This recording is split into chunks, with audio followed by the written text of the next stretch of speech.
mouse. I'm an idiot. Oh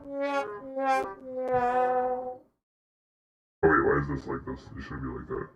Hello everybody, we should be back on the air with Streamers Unmasked. It has come to my attention that Steve Steve failed me today, and because he doesn't like me, it's okay. I'm doing the gamer guy voice now. That's awesome. That's fucking hilarious. Oh, the bugs, they're great. Okay, we're back.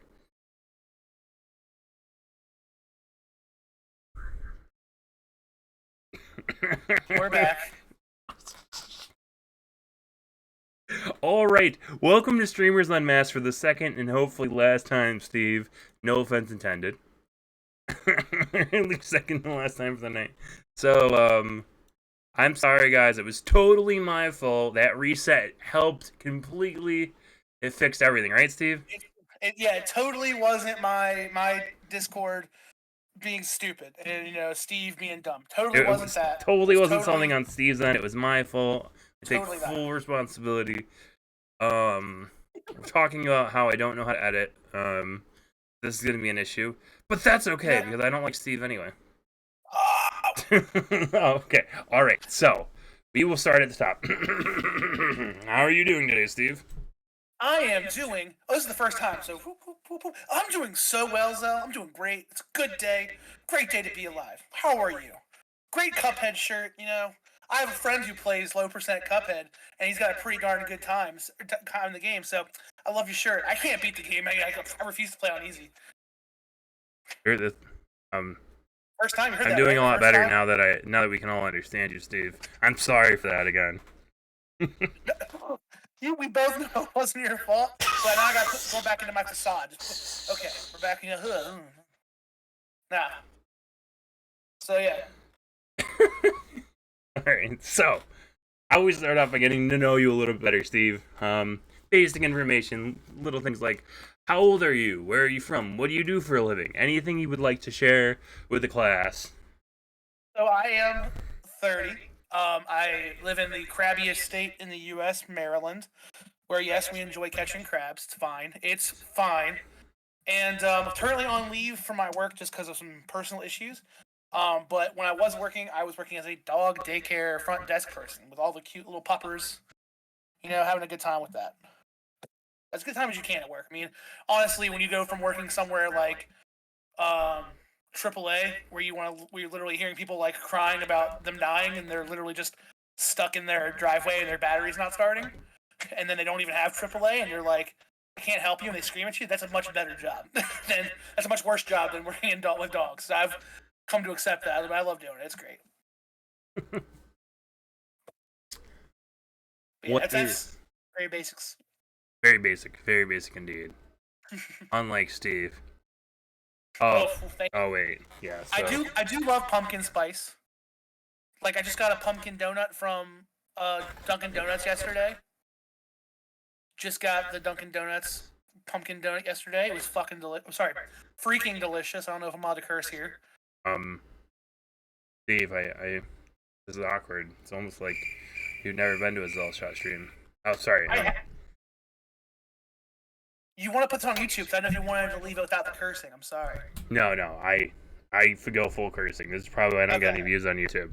It's because I just don't cut out any of the. I don't sit here when I curse and stuff. I just have at it. Cool, awesome. Well, I mean, sometimes I do, but that's only for comedic purposes when I'm going really ham on it. Like when I'm Ocarina of Time or something, like when that. You know what I mean? That situation. That's when I do that.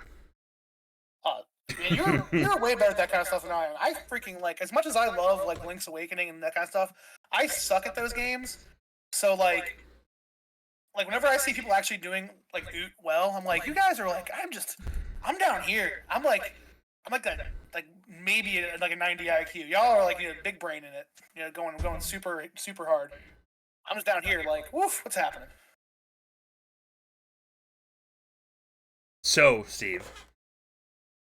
What is your educational background, friend? So I have up till a associate's degree. In liberal arts. I am that millennial. I have a liberal arts degree from a 2-year school. You know, it's Chesapeake College. Basically, like literally, like so. It's people always think of Maryland. They think of like Baltimore. It's kind of what you think of when you think if you know the United States and capitals and stuff. You know Baltimore. You're like, oh, Baltimore. But literally an hour and a half east of there is the Eastern Shore, which is where I live, and it's literally nothing. So it goes from like Baltimore and Annapolis. Once you cross one of the biggest bridges in the U.S., you hit nothing for 2 hours till you get to like Ocean City, Maryland, which is like then a spot for half the year. But then, so literally, my college is in the middle of a cornfield. Literally, We it's built like, it on the cornfield. yeah. So literally, like you go through an intersection. There's a cornfield, and then on the far end of the campus is where there's like corn. And then my high school, there's literally a cornfield behind my high school. Just children. So I just, for some reason, I'm remembering a drive I had coming like up, going down to visit my mom and down south. There was just like, we pulled off on a weird road and there was just cornfield, and I couldn't help but think of the movie Children of the Corn. Like, I was legitimately like getting some weird thoughts in my head, like there's some weird kid that's about to come out and just fuck. It's gonna happen. Exactly. Well, so I don't know if you remember. Do you remember in like 2016? I'm not going to get political about things. But you remember when like Obama kicked out the like Russian people that were over there? I literally lived like 5 minutes from where those people are. I knew 2 of those kids who went to my high school, and like I delivered pizza to that mansion where all these like Russian operatives were kicked out of America from. They were my neighbors. They were like literally like you would literally get to like the edge, just water, and they'd be like, "Oh, thank you very much for the pizza." And they'd like tip you a little bit, and then you'd leave. And then like during the whole end of the Obama years, that happened. I'm like, "Oh, hey, I know where that is. That's literally like 2 minutes from my house. You make a left turn, a right turn, and you go down 4 miles, and boom, there's that house they're looking at." So that's like, so yeah, educational background is AA degree, just, you know, kind of very basic education. I tried to go computer science, but that was not good. That was a bad move on my part. One good thing about that, though, is you can basically take that and go and do anything. Get all if you look for any 4-year degree, you have all your general educations out of the way, and you can just do your coursework. Exactly. That's the one thing I like about it, because I'm trying to go back to college, but that's one thing I definitely do love about that. It's like all of the basic stuff's done. What is your family situation like? So right now I live on my own, but I do have a mom and a dad. Only child. We were very so that's probably why I did towards the end of my not end of my like childhood, but like later in my childhood, I had more gaming consoles than I probably should have at one point. I was that kid that had like the PS2, the Xbox. Because when I was younger, my family was really broke. But then my mom got a good job working for the government, so then we had money. And so I guess to help me out, because I had a weird childhood, kind of a bullied childhood, they were like, "Okay, we'll get you, you know, a Dreamcast, and then a PS2, and then an Xbox, and then I had a GameCube at one point." So, like, yeah, I'm only child, no brothers, no sisters, just mom, dad, and mostly I'm cool with my mom. Me and my dad, but me and mom are cool. Do you have any pets? So currently I don't, because where I live right now, I'm not allowed to have pets because of we have 4 animals in the building I live at. So I basically rent an upstairs room from my best friend, roommate, Matt, and his wife. But they have Edgar the Pug, who I did name because they wanted to name him Pugsley, which is like the most generic pug name, I feel like. So I named Edgar Allen Pug. Oh my god, I love it. Right? And he's a black pug. Pure black pug. So he's Edgar Allan Pug. And then Jedzia is the beagle. She's like, I think 6 or 7 now. But if anyone knows where Jedzia comes from, it's from a Star Trek character. So. And then we have 2 cats, Moana and Pepper. And then my parents have Duke and Shaggy. Duke's a German Shepherd, and Shaggy is a mutt on mutt on mutt. He's a shepherd mix of something. He exists. He's a scaredy cat, but I love him. He hates me. He hates me with a passion, but I love him. He's a cute little dude. What is your favorite Edgar Allan Poe poem? I mean, I'm gonna go generic. I mean, I do love the Raven. I do love the. What's the name of the one? The Two Tail? No, the one with the one with the guillotine. Crap, what's that called? Oh man, yeah, I know exactly what you're talking about. Yeah, or the was it the House on the Beach or the House on the Water? The Lady on the. I can't remember that one's called. Those three are like my favorite go-to like Edgar Allan Poe poems. The one I read in high school, which was like the one with the blade going back and forth. I remember really loving that one. Because in terms of poets, I love my favorite poet right now is probably. I was trying to go back to I go back to Shel Silverstein like a stupid amount.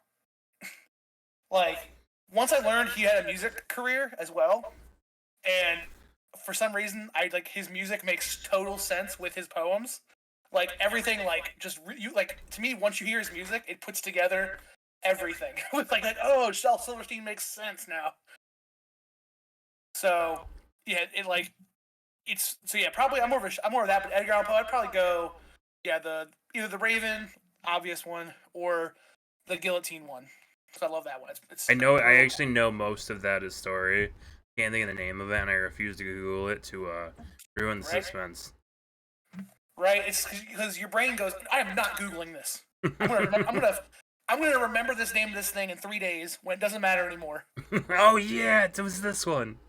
If only I remember that during the podcast. Do you enjoy reading, Steve? I wish I could say yes. Don't we all? Like I haven't seen the movie and I really want to, but Arrival. Do you know that movie with I think it's Natalie Portman, right? When they like try to talk to aliens. That's based okay. On now I know what you're talking about. Yes. That's based on a short story written by a dude, and I bought the book that has like 8 of his short stories in it, and I was so pumped to read it. I got like five pages in, loved it, closed, put a bookmark in it, and I haven't touched it since. That was like a month ago. Fuck yeah, I'm gonna read this. Yeah, you get so hyped, like I haven't read in a while, because my favorite book, unfortunately, has a very controversial author, and I really hate to say it, so. What, your book or the controversy? I have to know now. It's Ender's Game. Ender's Game? My favorite book is probably Fight Club. My second favorite book is Ender's Game, and I love Ender's Game. It's an amazing book, but the author is a very not good guy. So, in my opinion. Honestly, I've never read the book, but Ender's Game is actually one of my favorite movies. Oh, dude, it's a great movie. It's a good one. I think, even though I really didn't picture, was it Ben Kingsley? Ben Kingston? However you say his name? The guy playing the general, I think his name is, or the guy at the end. I still thought he did a great job. I thought the kid did a good job. I thought it was actually a really well done movie. Thought the story, as I said, I never read the movie. I thought the story was very compelling, and you know what I liked the most about it was I feel like it came out of nowhere. But it wasn't like this big built-up thing that everybody knew about, like Harry Potter or something. It was something that was a little bit more niche to begin with. And I think Ender's Game came out, in like the 70s or 80s? Like... And there's like a series behind it's the Ender's Game, Ender's Shadow, something of the Dead. Like, there's like 3 or 4 of them. But like once that happened, like no one seemed to like it just kind of faded away into general obscurity of books. Like people would say, "Oh, it's one of the best sci-fi books ever," but like no one really, no one really cared about. And then you read it, and you realize this thing's ripe for a movie. Like there are certain subplots I wish they'd kind of hit more on, like. In the book, Ender and the one kid kind of really form almost like a very super close, like really super tight like relationship. Yeah. To where like he starts like saying like what cause it's a really big moment. I think he says like Salah because in the book the guy, one kid is Muslim, and I think he says like Salah something. So it's like this. Yeah, and that becomes like this very important thing in the book. And in the movie.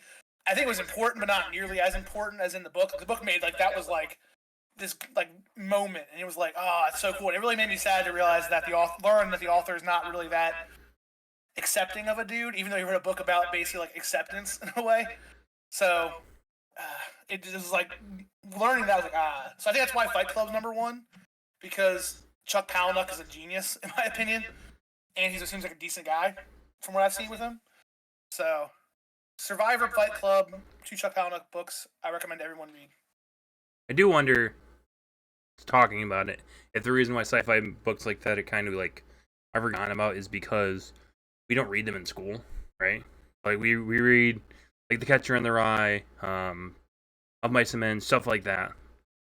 Lots of Yeah, almost historical fictions or like I can definitely know. Yeah, realistic fictions. that's definitely like a good. I never thought of it like that. Yeah, because in like in the art world, I've talked to people about it, but in reading, you really are told that like implicitly, not explicitly, but implicitly, you're kind of told that like fantasy and slice of life, real life stuff is like important. Like like Catcher in the Rye, which is kind of basically like a slice of life Yeah. book, or like Mice and Men, which is like this real life gritty tale, or even stuff like The Scarlet Letter, which is like a historical fiction. Like that kind of stuff is implicitly told to you that this is what good work is. But there's no real sci-fi equivalent to that. I never thought about that. That's pretty cool. That's actually a really good idea. That's probably it might be why it's kind of less why sci-fi is kind of viewed as more of a like Read it from the not, library. yeah, it's not as important. You know what I mean? Like people go, oh, it's less artful because it's sci-fi. It's not as amazing as The Scarlet Letter. It's not as important as The Scarlet Letter. It's like, yeah. There's some You great sci-fi out there. you have any hobbies outside of Twitch? Well, I am a musician. Because honestly, I started streaming because of um my music. Basically, so I'm a guitar player, bass player. I can kind of play keyboard. I can do vocals, like I can sing. I can do the screaming vocals.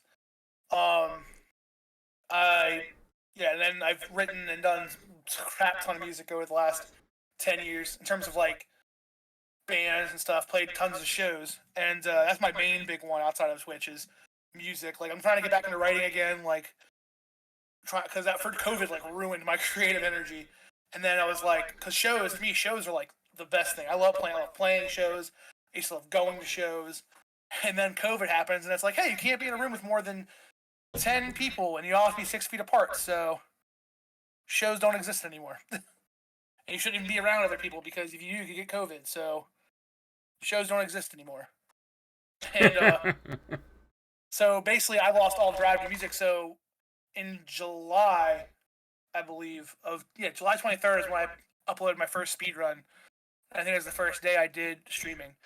So July of 2020, I was like, screw it, I need something to do because we went back to work because we closed for 2 months. In terms of other hobbies, I mean, I'm gonna look at my thing here. I mean, I collect action figures. It's kind of a thing I do over here. I have my signed Jake the Snake Roberts Elite is probably still my like prized possession I have in terms of action figures. So yeah, action figure collecting and music. Probably the two biggest hobbies I have outside of Twitch. Speaking of COVID, you did mention it a little bit in your comment there. How has pandemic impacted your life? So when it first started, it was a really big like deal because like I mean in the beginning, like so going into 2019 to 2020, I had done a bunch of shows under my real name because my real name's I don't really care, Stephen Calais. That's my real name. Um, well, I did Dead Squares and then Stephen Calais, and I got a bunch of good feedback because I do like noise and experimental stuff too. That's where my brain really went back then, like live improv, noise, experimental ambient music, that kind of stuff. And had made some connections. I was talking about doing a tour with the next EP I'd put out, and I had a split plan to do with my friend Dave, who's called Hallucinogenic Bulb up in Philly. So I had a lot of plans. Like 2019 and 2020, I think I played a show in January or February was the last show I played. But yeah, I had like planned to do shows, had planned to do like a tour, and then COVID started creeping up, and I'm like, oh yeah, it's gonna be one of those 2 week things, or it's never gonna get here. And then I had a show planned in I think April, excuse me, with my homie this is Corey and Zombie Shark, who I booked the show in Delaware, and my friend Dave, and I think my friend Paul and some other people. This big show planned because I think we had some. There was some. This is a year old, so I'm kind of forgetting some of it. But then the closer it got, the more worse COVID was getting because my job originally shut down in March 31st of 2020. So that happened. I'm like, oh, it's going to be a few weeks and we'll have the show come. The show will still happen. And then I got a call from Matt, who's the owner of the venue. He's like, yeah, show's not going to happen. Sorry, bud. We're canceling all our foreseeable shows. And I'm like, oh, okay. And then everything kind of hit the fan with COVID. And so then I was just like really depressed for a while, really creatively uninspired. And then July I was like streaming, which is truly like, when I tell people it's really helped my like mental health area, I really don't know what I would have done outside of that, other than just watch TV and like maybe try to force myself to be creative, even though that never works for me. I can't force myself to be creative. It usually just happens. That's fair. I feel that with Twitch a little bit. Like my ideas that ever come out to be good are just like, there you go, that just happened. This is my idea. I'm doing it. Exactly. It's never like I can't sit there and workshop ideas from my stream ever. I never do. It would never work. Like I went on vacation recently. Zero Twitch creative thoughts happened during that. None. Well, I remember wanting to so bad, but like for instance, I think my best thing I'm best at is bass. Like whenever people ask me, like, what do you think you're best at doing? I always say it's being a supporting character by playing bass and figuring out how to make a song the best thing it can be. Because I think that like that's what I'm good at doing. Like I'm good at hearing a guitar riff and what the drums are doing and being like, okay, I can make this sound amazing and give it a cool vibe. You know what I mean? So like that was my best thing. So I've very rarely have ever been like, oh cool, I have a whole song written ready to go, until kind of more nowadays with my more artsy stuff. Huge quotation marks with that. Yeah, so I'm never it's very hard for me to be very much like I'm just gonna go sit down for an hour and just sit at the old guitar and just we're gonna write a song right now. That's never been my bag, unfortunately. I have a very important question for you. It's the first time I'm going to try this one. Oh. Netflix or Hulu?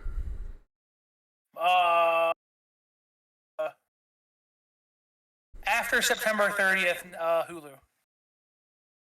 Okay, is that Ancient Aliens? What's going away on September 30th? All of Star Trek. Okay. Every bit of Star Trek is gone on September 30th. And at that point, like, I mean, they have.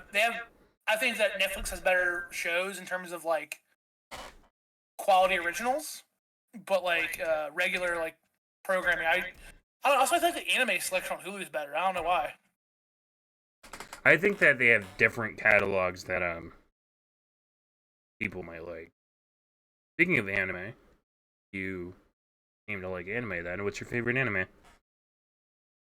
No question. Outlaw Star. No question? Excuse me? No question? No, I mean... Why Outlaw Star? It's one of those things where I feel like nostalgia plays a huge part in that, because it was one of my favorite, like... It hit me the hardest the youngest, because I did watch Akira way too young. That's the one I watched way too young. Like, I should not have watched Akira when I did. Like, looking back on it. But, like, there are things I've loved since then. But in terms of, for me, watching a show more than twice become a movie, even a movie, watching a movie or watching a movie or listening to, or watching a movie, watching a TV show, if I watch it more than twice, it means I really like it. Because for me, it's like, you finish a story, it's done. Like, you know, it's a great idea. You look back on it, maybe you theorize about what different things meant. That's why I'm a huge fan of, like, game theory and channels like that where they talk about stuff like that. But for me, Cowboy Bebop's number 2, probably. I mean, it's a movie, so it's not as applicable, but Akira is probably up there. I love Gundam, Mobile Suit Gundam, Gundam Wing. You watch... I think Star Trek's the only show I've really ever just put on randomly and let go. Trying to think, what else is up there? Claymore. it's got the perfect first like 22 episodes, and then our first 21 episodes are perfect, and then the last end of it just ruin it. It happens sometimes. But I take, because I still remember almost crying in that anime and Claymore about how cool, good parts of it were. I just watched. We just watched the finale to Good Girls at my house. Ooh, how was that? The finale or the show? Well, Good Girls is a good show. I think I've watched that randomly. It happened. I was saying the end ruined it. It was kind of dumb. Oh no, that sucks. Yeah, It was like one of those like we cut the series up, babe. What are you doing? Say hi and bye. Hi, Steve. I'm photobombing your podcast. Then bye. Love you, babe. Oh no, they're a much better guest than me. They can stay if they want. No, they can leave. don't tell her that. She'll stay. Yeah, no, like, just speaking of endings that ruined it, like the series got canceled, and then they just quick, end it, do something, and then you're just like, why did you do that? Or the inverse happens, where a show has a good ending in place, and then they just keep going. Just like why'd you make that? Like you made either one too many episodes or one too many seasons. So I'm very much in the area of when you have shows with finite stories and ideas are to me better than shows that go on for forever and have good stories here and there. So to me, a perfect example of that is Supernatural.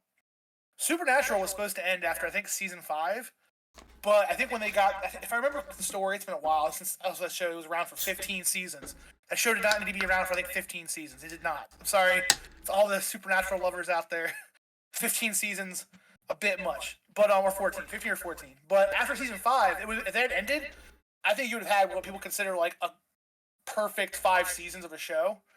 But then it's like, oh, season 6 is, and then they're like, oh, we're gonna end after 7, and then 8 happens, like, ugh. So I think it's one of those things where somebody's like, we gotta keep making money. We gotta keep making money. It's like, tell a good story, please. What is your favorite Ghibli or Ghibli movie, depending on how you pronounce it? Steve, and why is it Howl's Moving Castle? Why is it? You're actually Howl's Moving Castle usually fights for it, the top spot. Either I need to look at which. Let's see. I know Princess Mononoke is up there. I'm trying to think because my friend Matt, he's like the biggest Ghibli fan for a while. Or not for a while, he still is. Kiki's Delivery Service is one of my favorites. I would say probably Kiki's, Princess Mononoke, or what was the? Okay, spoiler alert, because I don't remember for anybody. What's the Ghibli movie where the girl's like talking to her dead mother or grandmother, and you cry? Marnie something. Marnie was there. Oh, when Marnie was there.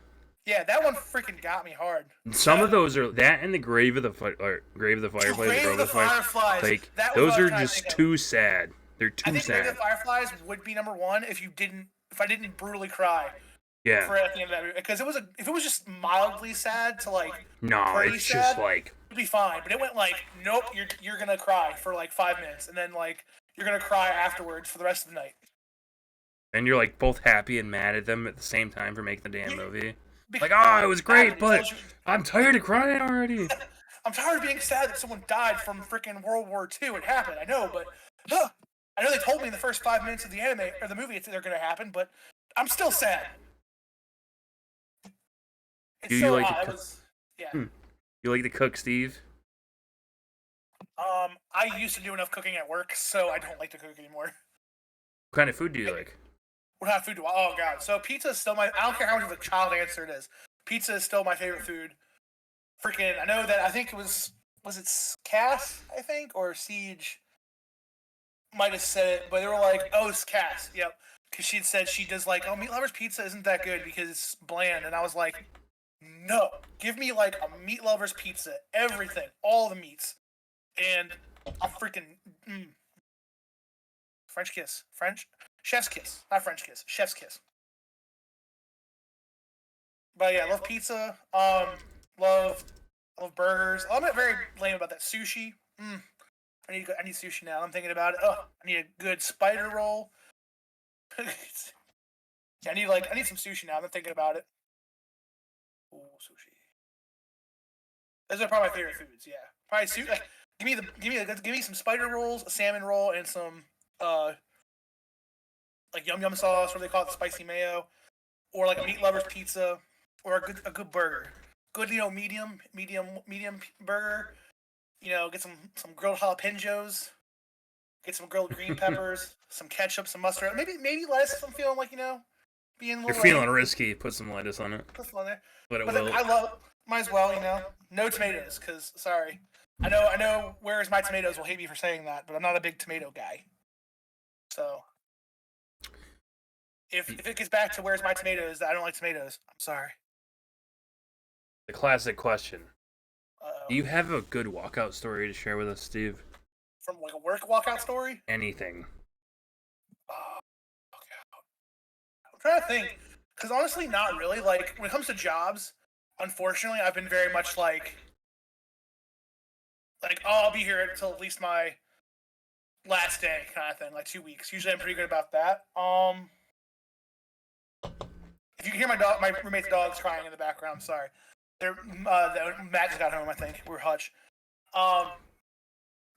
Probably when I got done. So this is kind of like not really a walkout story, but more or less like me kind of showing off what happens if you mess with me too hard in the wrong direction, I think, story. When I was in a band called Ontario, we're like a rock band. The person that was running sound was also doing the money situation. So we played our set, and afterward, we were like the last band playing that night, I think. And because we were probably the better draw of that at that time for that venue. Anyway, the person who put on the show, that guy gave all of the money to them. And then when they left, I'm like, hey, what's up? He's like, oh, yeah, they got your money upstairs. Because he didn't know they had all the money. He just thought they got paid like $400, I think $200 or $400 I think it's $200 to do this show. You know what I mean? So I go up there and I'm like, hey, what's up? Where's my money? He's like, oh, I don't have your money. They have your money. And I'm like, what? He's like, you're the money guy, right? He's like, yeah, but I gave your money to the other band. And I'm like, you did what? And I start like freaking out. And this guy's like, I've always been a big dude. So even like, as like I was small about, at the time I was about 280. And this guy was like, I'm 5'10" about. This guy's maybe 5'6" and like 150 pounds soaking wet. Like, he is standing on the stage, and he's only like an inch taller than me. So, like, I'm just like I'm like yelling at this dude because he'd like tried yelling back at me, and I was like even more lit ablaze. I'm like, this tiny guy is like trying to scream in my face. So time to tell him what's up, and I just go off. And he was like, I'm like, and then afterwards, obviously I was a lot younger. I was like 23 at the time, I think. I'm like 30 now.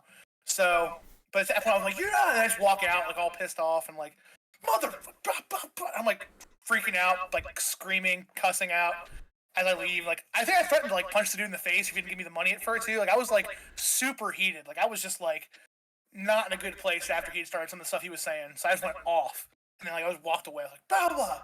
So he got the bouncer to come and give me, I think, like $60 and say, here, split it between the rest of your band. And I'm like, there's 5 of us, and we spent $60 between my band, and we all drove an hour and a half to be here.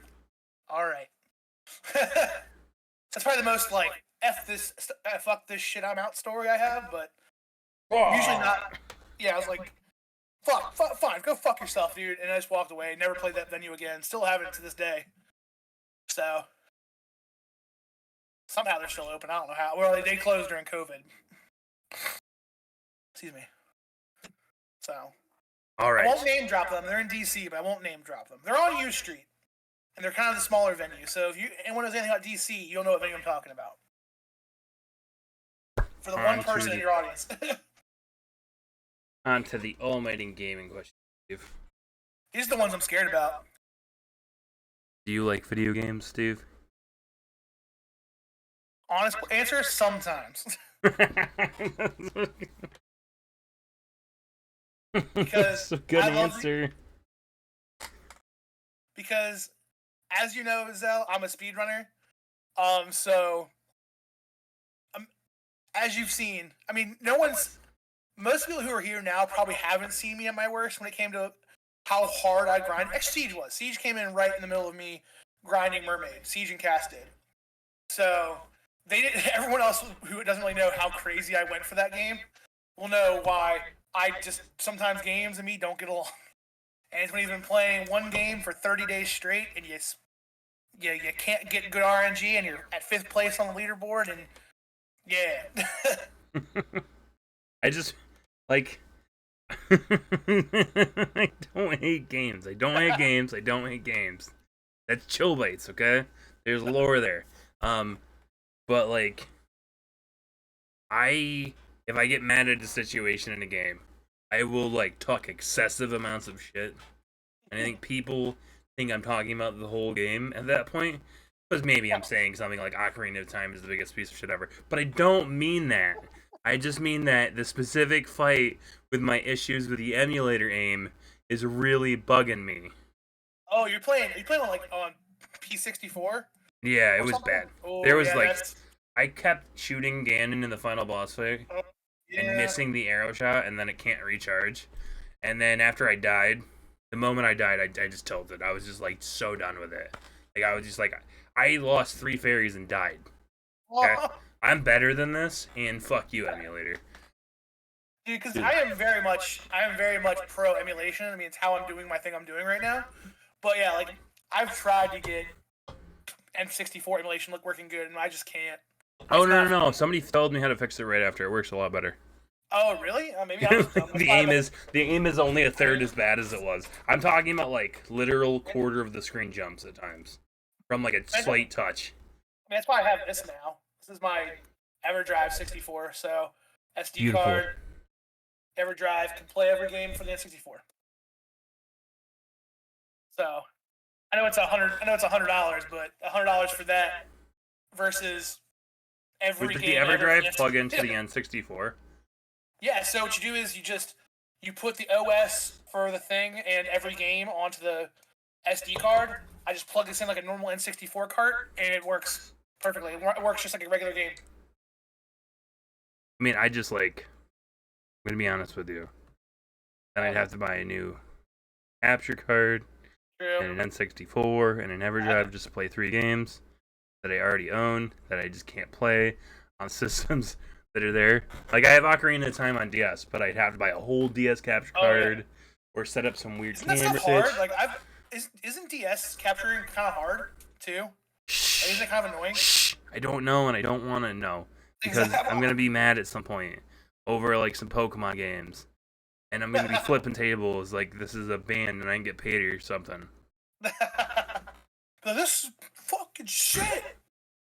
I couldn't catch. Yo, by the way, I completely forgot about like the whole was it Nuzlocke? Yeah, it was stuff supposed to be. I freaking Yeah. love that. That's Psychonauts. I watched the video. Apparently, some dude did it in 6 hours on like a in spite as he beat. I don't remember which Pokemon game it was. I think it's Pokemon Fire Red, but I'm not sure. By doing no direct damage.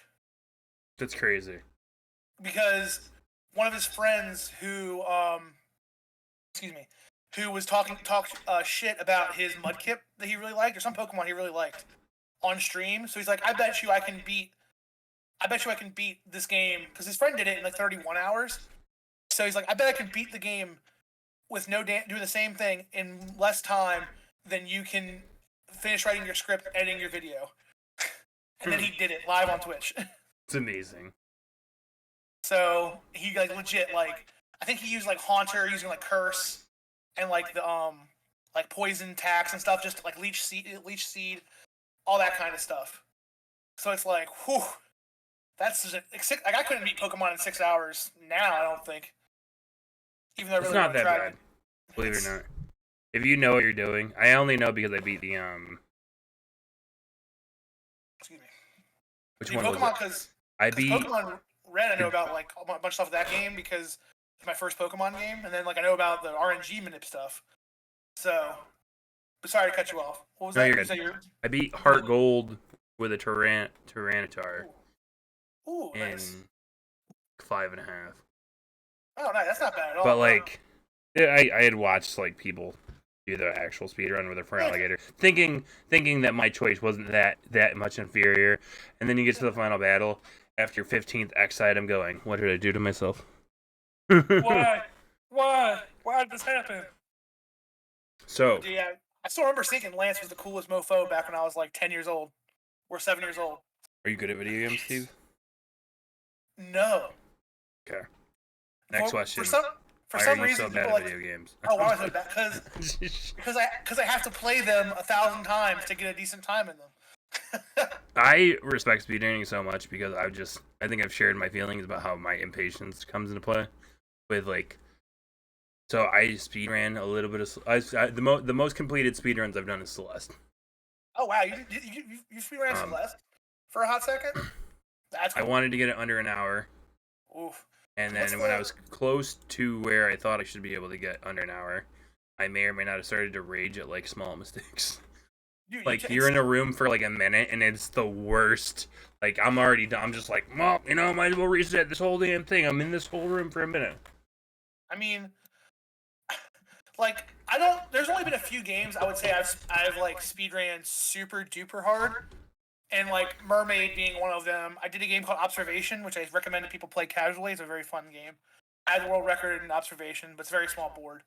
The games I run, one thing I love to do is doing games people haven't heard of new stuff. That's why I think I do RPG Maker games, because I love to shine lights on cool games that maybe not everyone knows about. And then, but, like, Mermaid, oh my god. I would, like, cuss the screen out. And then Observation, because it's a AAA game. It's made by like Decoder, I think is the name of the studio. It's a pretty popular studio. And then, or Devoider, however, it's just something. I can't remember the name of the studio. It's a pretty popular studio. They've made a lot of games. But like, it's a AAA game with indie vibes because it's like $20-$30, ranging $20. And there are glitches that will break the game. And it's an hour. It's a 2-hour speed run, realistically. My world record's an hour and 47 minutes. And like when if you hit an hour and 20 and get a lock, that's just an hour and 20 minutes of your life just gone. And boy, I say I wish I had taken some of those better. So that's one of my goals eventually is to do a Final Fantasy X speedrun. I want to do it so bad, but I know I'll get to like hour 6 and be like, there's still 6 more hours to freaking go. I did that in Hollow Knight recently when there was an hour left. I like remembered that I didn't have Isthmus Tears and I needed to get it, and just quit. I was like, oh, I don't have Isthmus. Yeah, I'm done. Okay, we're gonna go play what we were gonna play. We're gonna play Ocarina of Time. I'm done. I clearly can't do this. Now Sunday's stream is gonna be changed. We're no longer doing a speedrun on Sunday. This literally happened too. I was just like thinking about doing one. I was like, oh, I can do like an hour. Dude, I hope that you get back into the Hollow Knight. Or I hope you start doing the Hollow Knight speedruns eventually this year. Before the end of the year, I want to see at least one good Zell Hollow Knight speedrun. We'll see. We'll see how I feel if I can find time, or if we get to 30 views. But so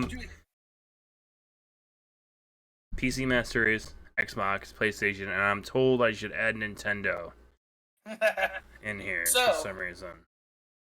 So for the longest time, I was a PlayStation guy, and then 3 years ago, I said I'm gonna go PC and a Switch, because to me it's like they cover both ends of the spectrum. Like PC gets you everything you need up to Nintendo, and Nintendo gets you the rest of it. So it's like the very few exclusives that are on the main consoles aren't enough for me to be like, oh, I'm gonna drop $500, or in the case of a PS5, I'm gonna drop $1,000. I don't know about PS5 that. I don't want to buy a PS5, but I'm very tempted by God of War Ragnarok, Final Fantasy 16, and the Demon Souls remake. Well, Demon Souls will come out to PC eventually, right? Like a year later. Is 15 on PC of it now? Or is 15 still PS5 exclusive? Or 4 exclusive, sorry. I mean, it doesn't even matter at this point. It's probably on all the consoles. Nobody would ever know. So, like, you know, for the most part, even the Halo franchise is on PC, is on the PC now and stuff like that. And I'm also drinking a Monster, so. Yes, I'm drinking a Monster. Truly monsterful beverage. Dude, it's 9:30. Monster it up. Oh, sorry. But I'm yeah, finishing so, my vacation alcohol. what? I'm finishing my vacation alcohol. There you go. And then I'll try to stop soon. Tomorrow. Monday. Hey, man. Wait, what day was it? I don't. Soon. It's Friday. Maybe You still have 2 Tuesday. days to go. I'm not sure. It's very quizzical. Sorry. Hey, I understand, man. Days run sometimes, especially on vacation. And then you need a vacation from your vacation. No, you seriously do though. Like I legitimately need like more than the day I had off in between, and I had to like do stuff around the house, and I did a bad job at doing stuff. Don't take this as I did stuff around. I know I tried and I failed. Okay. I get it. Believe me, you also have what? You said 3 kids? Yes, we went to the beach daily. So you have a lot of things to do. So you know what? So you have much more to deal with than I do. I'm still lazy as shit, so it's all good. Do you prefer multiplayer or single player games? Single player. I am not. Okay, and you're competitive, right? What? Say that again? You're Yes, competitive, right? I'm competitive. A, B. Every multiplayer experience I've had has either been funny or like the worst thing ever. So like up until I think 2016, I'd done MMOs a little bit here and there, and I was like, they're okay. It's not my thing, but it's okay. And then I started playing Overwatch, which I really liked for a hot minute. And I became like a D.Va main and a Orisa main, and like I was a tank main. Not Risa. What? Not Risa. Orisa? Did I say her name? The No, tank? I'm saying no, not that. Don't main her. Oh, I loved it, man. It was fun. Nope. But I was better. I was probably I thought I was a pretty darn good D.Va main, like an off tank. Cause I was good at doing off tank stuff. I could play with D.Va and Winston pretty well. I could do Ron and Orisa pretty well. The only one I really sucked at was the Russian girl. I forget her name. I never played it. Zenyatta? No, Zenyatta's the other guy. Whoever the Russian. Anastasia. So yeah, so she was the only one I sucked at. But I remember the day I decided to stop playing Overwatch. I'd already been having a bad time kind of with it a couple days in a row. And then one day, this like last team I played with was just the most toxic pieces of trash ever. It was just like people screaming at each other, and I was a low silver, so like that's probably why. Like, the problem with games like that, whether it's a shooter or like a MOBA, like you have to commit your life to them, or you're never gonna get to anywhere, right? Dude, I was watching like crap. Who is that really famous D.Va main guy? What's his name? But I was watching like his tutorials on D.Va like every day. I was watching like videos about how to get better as a D.Va main, how to get better as like an Orisa main, how to get better as Rhine.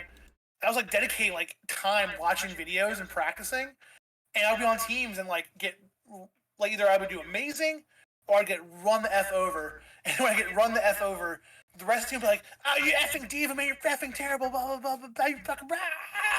And I'm like, okay, good. I realize this is why I don't like multiplayer games. We're done. And so since then, I've been kind of debating getting like co-op ones. Like one of my friends has been begging me for like a year to play what's that game called? No Man's Sky.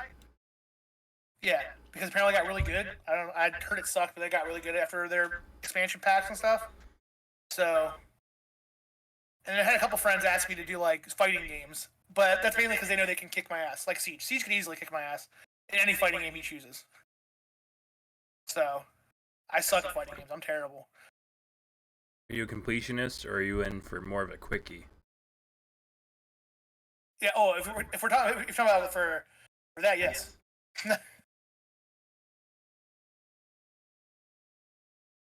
Mic being weird. But did I misunderstand something? I'm sorry. I said in video games, are you a completionist, or do you like more of a quickie? Oh, I heard. Do you like completion or quickie? I was like, what? Like, what's happening? I'm a quickie kind of guy, honestly. Like, I mean, I know it's funny, but I don't like. So I have been completionist with certain games. If I really like a game, I'll do like everything. When I played Skyrim back in the day, loved it. It was fun. Did a lot of stuff in that game. Probably got about 80% of it done, honestly. And but with games, I'm like, even with speedrunning, whenever I see people do 100% speedruns, I'm like blown away. But I could never do that. Like I just don't like. I want to hear the story. I want to know what's happening. I want to experience it, and then cool, we're done. Let's move on to the next one. It probably informs how I speedrun too, because like I'm not like for me when I see people like not Arcus. Arcus is kind of a bad example, but people like Cool Kid or Arcus who are very famous high end speedrunners. Like the fact that Arcus has spent what like 8 years doing Ninja Gaiden, 5 years, 8 years doing Ninja Gaiden. And while he's dabbled in other things, he's always come back to Ninja Gaiden 1 and 2. And it's been it basically with like his main heavy hit speedruns. Or Cool Kid with like SMB2. Like, I'm like, I just can't, I couldn't, like, I put enough time into one game to get like a mid-level time. Like, I couldn't imagine how hard it is to grind some of those games. Like, I got 5th place in Little Mermaid and almost lost my mind. So I can't imagine trying to like first place in Ninja Gaiden, one of the hardest games ever made. I make an attainable goal if I try to do a speedrun, and then I always fail to meet that attainable goal, and then I quit playing. Well, like, because here's how Little Mermaid went for me. I went from let's get a time. I got a time. I think it was like 8 minutes 30 seconds. I was like, cool, let's get sub 8. Cool, I got sub 8. Let's get sub 730. Got sub 730. I got to then I got down to I got 706. Could not break that barrier. Stopped playing. Came back for Mermaid, and dropped it down to 7. And I was like, okay, get sub 655. Got to 651, and then was like, I have 4 seconds to go. And then literally every stream was, get to Walrus die, get to Walrus done, get to Walrus done, get to Walrus done. And every 4 hours, dude, over. And then sometimes you get to Walrus, and you're like, okay, cool, this is good enough RNG, let's move on. And then Seahorse is like, nope, sorry, yeah, you're done. And you're like, ugh. And it's just, and then I think I botched 2. And that month, the last half of the month, I think I got maybe 2 actual attempts at world record, and I botched them. So, like Arcus always has the term lottery ticket for runs that can get you a PB. Like, I probably got 2 lottery tickets in about, I want to say 60 hours of streaming, maybe. It's a good way to look at it. Like, depending on the game and the RNG and everything else. Yeah, because there's like the RNG is hard, and because it's a very, there's only 2 out of really 10 patterns that are world recordable, and then after that, there's only 1 pattern that's world recordable out of 4. Out of like a ton actually, but I'm just kind of simplifying it. So you probably have like a 1% chance, maybe 5% chance of getting good RNG in Mermaid. So it's for a world record level RNG. So there's plenty of times, like I said, I think I joked with someone last night. I was like, there were many a times where I would scream at a children NES game more than I should. And it's like, nah. What is the first console you ever played on? I'm gonna say Genesis. My first memory is of an NES, but I was watching my mom play Super Mario Bros. 1. My first memory of playing a console is Sega Genesis. And what is the first video game that you fell in love with? Like, fell in love with would actually be later. Would probably be Star Fox 64. Yeah. Star Fox 64. I can still remember because that was back when my family was still kind of not like we had just gotten like I think to the point where they had a little bit of money but not enough to like really be splurging on stuff. And they would help me out. Like, okay, you're only child. Let's maybe make extra money. We'll buy this. So I got an N64 for Christmas. I don't remember how I got it. Honestly, that's too long ago. But I remember I had like no games. I think I had Glover and I hated it. Because Glover is really hard. And I think I had something else. And I was like, saw Star Fox 64 at Walmart. And I was like, oh my god, this looks like the best game ever. Oh my god. It's like Star Wars, but with foxes and frogs. And like, you get to shoot things. Ah! And so I begged my mom for like, that day. She's like, no, we're not getting it. I'm pretty sure. And the next time it was still there. I'm like, Mom, I need this. Oh my god. And she's like, Steve, this is like in June or like summertime. She's like, Steve, this is the only game you're gonna have from now until Christmas. If we get this game, like, you're no blockbuster, no none of that. Like, this is the only game you're gonna have from now until like November, December range. And I'm like, I don't care. Okay, like, thank you, Mom. So I got the game and like just played the crap out of it. And then from there, I just played that game so much. And then I got a really crappy Power Rangers game for Christmas, and it was really bad. I loved it, but then I played it again like 2 months ago, and realized it's probably one of the worst games I've ever played. So mixed results as Little Steve. What is your favorite game of all time? Probably. I know I say it flippantly all the time, so anyone see my stream will be like, "Why aren't you saying it?" But it's either Metal Gear Solid 2 or Mass Effect 2 or KOTOR. One of those three. But I'd probably say Metal Gear Solid 2. Like, that game blew my mind then, and it still blows my mind now playing it because of just where it came out in the PS2 life cycle. It was like that game had some of the best graphics that were on the PS2, and it came out in the first year of the console. It was like one of the launch games basically for that console.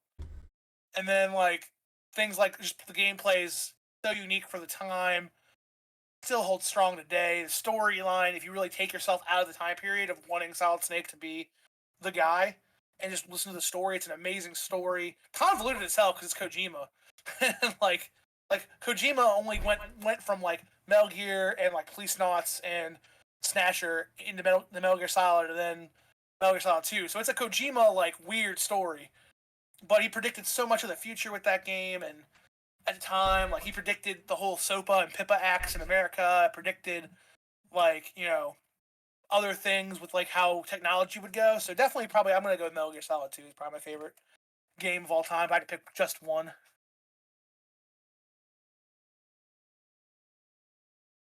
What is one video game that surprised you in a good or a bad way? That surprised you like the most? Most surprising. There we go. Wording. Wording. Things. Let me just check something real quick. Because there's a lot of games. There's a couple that have been like that. So when I was younger, I used to hate shmups. I'm not even going to lie. Hated shmups. Like, I did not like bullet hells, shmups, stuff like that. But recently, for when I was speedrunning, my friend Bowtie told me that I should try to play Gunnak if I want to learn to play good shmups, which is a shmup for the NES. And I was like, whoa, I really like this. And fast forward a few months later, now I really enjoy shmups. So like horizontal shmups, vertical shmups, big fan of them. What are shmups? Shoot 'em ups, like the ones where you play a little. Okay. Dude, I was like, I'm like shmups, and then you said like shoot 'em ups. Okay.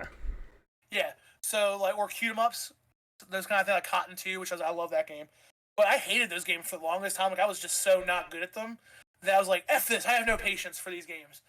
And I came back to them last year, and I was like, whoa, I actually really like this game. I didn't think I would like this at all. And now I love it. I think Gunnack's one of my favorite NES games. So definitely like a lot of shmups, a lot of shoot-em-up games. But probably Gunnack was the first one. I was like, okay, this is really good. And Little Mermaid, honestly. When I saw Little Mermaid, I'm like, this is a Disney game for the NES, and you shoot bubbles. Like, the concept's not good. If you really don't know much about Disney games, you're like, you shoot bubbles at enemies and you throw them at stuff to destroy them. And that's makes perfect sense to me. So yeah. But yeah, definitely probably Gunnak, I would say, surprised me most how much I really enjoyed that game. Or Star Soldier, Vanishing Earth for the N64, because it's the only real vertical shoot 'em up for the N64. And it's amazing. What makes a game fun or unfun to you?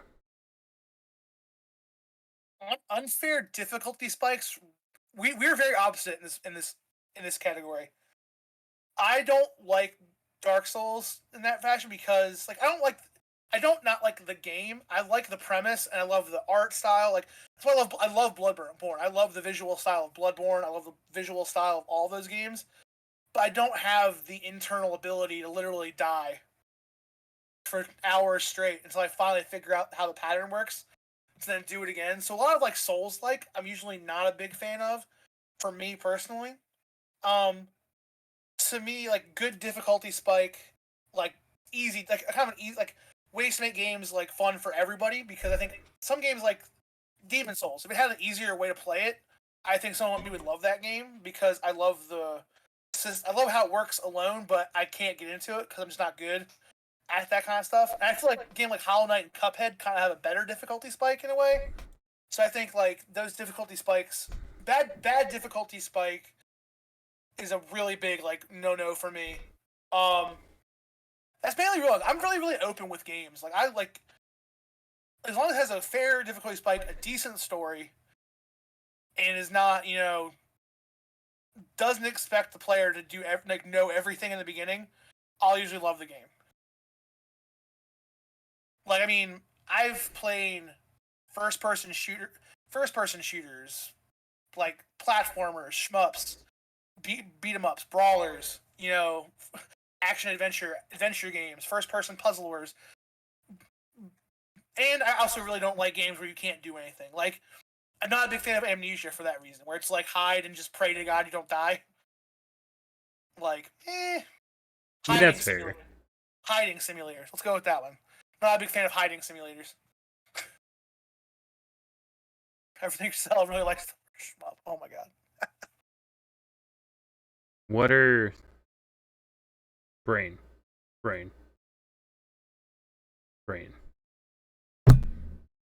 3 to 5 games on your bucket list. There we go. 3 to 5 games on my bucket list. Whoa. I haven't played it yet. So Metal Gear Solid 5. Played the 5th one. Snatcher for the Sega CD. Psychonauts 2, because I need to play Psychonauts 2. It looks amazing. Huge Psychonauts fan. There's 3. I'm trying to get 2 more because there's not many games I look at. I go like I need to play that now, or I'm never gonna. I'm like freaking out.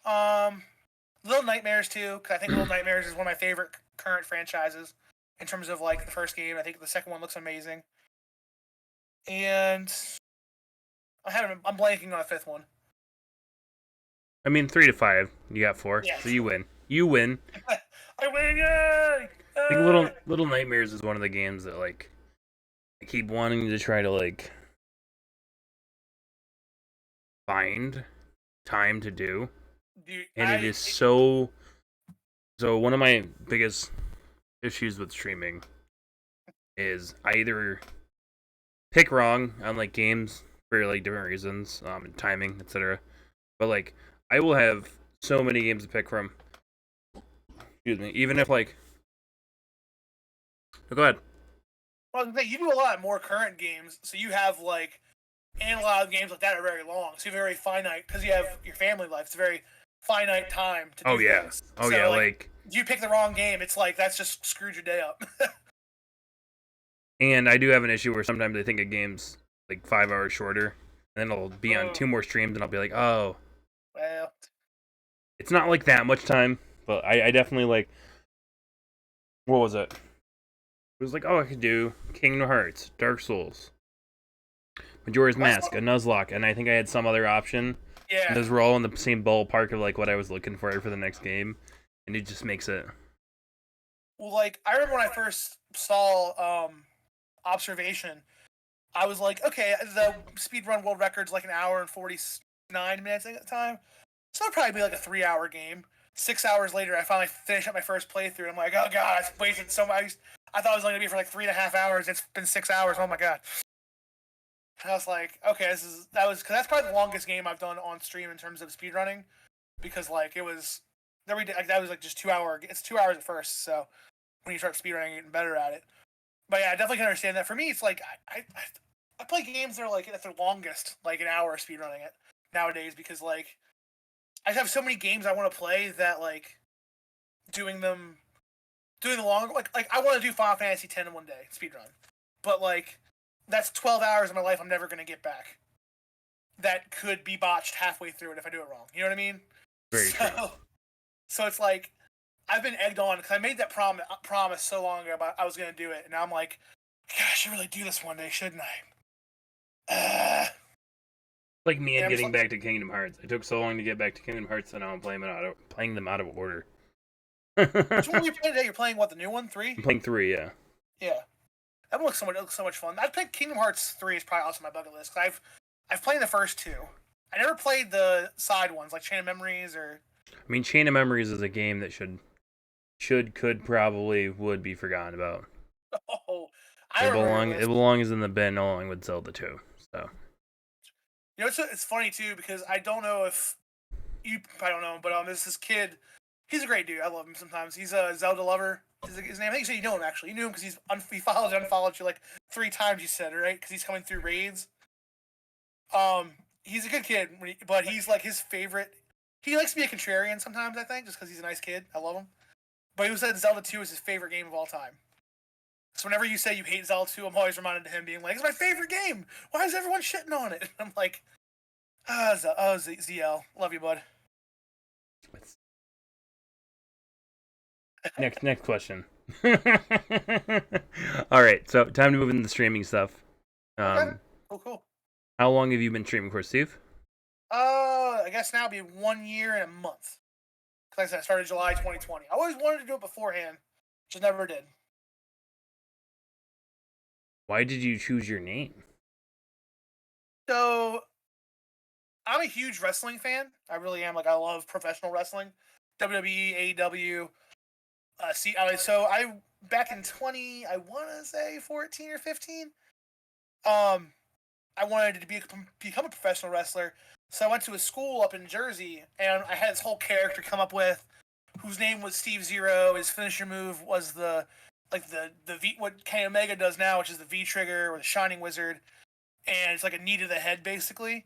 Like you put him on the ground, you knee him in the head, knock him out, and there's a whole gimmick I'd come up with, and I did that for about a month or 2 months, and long story short, boss made me decide between either having a job or doing training, which did my job, unfortunately.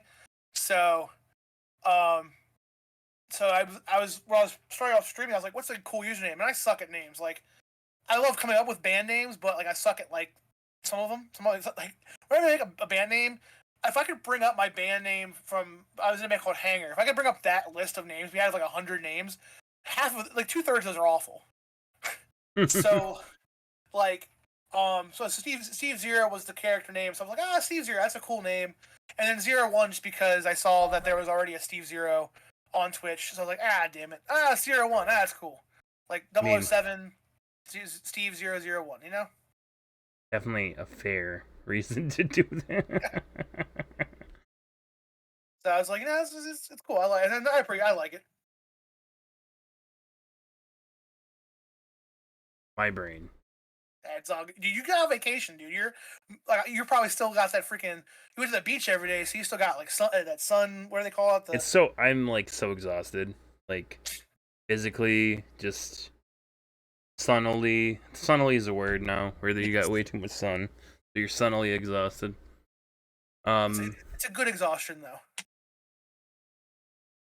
What got you into streaming? So streaming, along with speedrunning, I kind of put in the same boat for me. I know for like no one. Like, I mean, it's a very me thing to do because I really do put streaming and speedrunning together as the same thing for me. Just because in speedrunning, for me, seeing videos on YouTube it's kind of weird. I don't really see it that way. I mean, you see the finished product, but watching people grind is so cool, and I don't know. It's but I remember watching like GDQ, ESA, Grand Pooh Bear, who I love, Ryu Car, and then guys like I think Summoning Salt and other people bringing in like talking about streaming. I'm like, I want to be a speedrunner, but like I suck at gaming. And this is like 2019, 2018, if not, but like at least 2019. And then COVID hit, and I was like, I could totally I need to do something with my life a little bit right now. And then I was like, you know what? F this. I totally can speedrun. And I watched my friend Joanna play Little Mermaid on a SNES Classic I modified for her. And I thought that's a pretty fun game. Let me look up a speedrun for it. And I watched Dugong at the Times World Record. who's also kind of a under the radar prolific speedrunner. Like you'll see his name on like 1,000 boards. It's weird. Like he's like kind of like Chardcore, but a little bit less because she puts out like a godly amount of of speedrunning content, whereas he put out for I think for a certain amount of period of time, put a lot out. But I was like, I can totally do that. This looks like a speedrun I could do. So I watched, I think it was Angry Lanx's tutorial. I watched TNM's tutorial. And I was like, I can do this. And so I started work. I just like one day I think I was sick or something. And I was like, F this. I'm fucking gonna speedrun. And so I was like, I made my Twitter account or Twitch account and just went out to the world. And then I recently went back and watched that first speedrun. And it was cringy. So, just the layout is bad. Like, not fun. Yeah. Do you enjoy streaming? Oh, I love it. Like, it has its moments where it kind of feels like a little bit of a grind sometimes, but I mean, I wouldn't. It's really helped keep me like happy at times when I haven't been. So, I definitely, out of the few times I've had problems with streaming in terms of like people being dicks, far get outweighed by how much love I've gotten from this platform. So, I definitely appreciate that. I think that like I very much just the term grind. I try not to attribute it to Twitch because like it makes it sound like such. And I mean, probably truthful, but like such an ordeal. You know what I mean? It's not. It is, but it isn't, right? Like, well, it's one of those things where it's like okay, I gotta get on. But then the moment you get on, usually you're having fun, you're doing the thing, you know? And sure, could you maybe be having fun if you're like, for you, for instance, it could be with your kids or maybe doing something else with your time, be cool. But yeah, but it's not like somebody who has to go out and like, oh, I'm gonna freaking work my ass off for 4 hours doing something else. You're on. I don't know. It's different to me. I love it. I mean, I think that streaming is a lot more difficult than some people probably. I mean, a lot of people imagine it to be. Yeah, I think so. I do agree with that. I think some people think it's like the easiest thing in the world, and it definitely is a muscle. It gets worked. You have to work it. Like in the beginning of it, I definitely didn't know what I was doing, and like it was very awkward. It's very like you have to be on. Like there is like I'll mention the name of the show.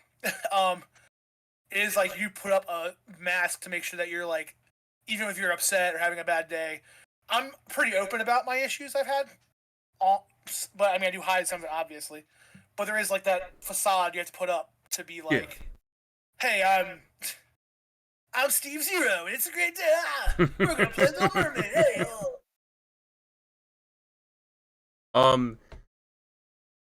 It's so true though. It's so true. Like there's just so much. So one thing that's kind of ironic about it, right, is that you don't just like turn the camera on and play video games to make money. No. Which is like, I know it seems how like the bigger streamers do it, right? They just turn that shit on, and it is not the majority of people who stream. That's not how that works. Well, I'm not gonna say the name of the channel because I just found them yesterday, and They seemed nice enough. Zell, jeez. Okay, no, but it was. I don't know if they were a partner. I think they had like 2,000 followers, maybe 3,000, and it was a woman talking just about politics or about like her day and stuff. And she was seeming really nice, but she said something to the effect of like, people think streamers make like $100,000 a year, and I make like a couple $100 a week, so it's not really that big of a deal. And I'm like, you make a couple $100 a week? Where do I get that gig at? That's very true. That's... like, I don't make a couple $100 a month. Yeah, I'm not gonna give out the whole finances, but like, I didn't get a payout last month. So yeah, most people don't get monthly payouts. Like in the year and a half I've done Twitch, I've gotten 3 payouts. So, like, I'm like, so you're saying you probably make like $800 to $1,000 a month, and you're like gonna be like, I don't make money on Twitch. I make what the rest of us make. I'm like, what?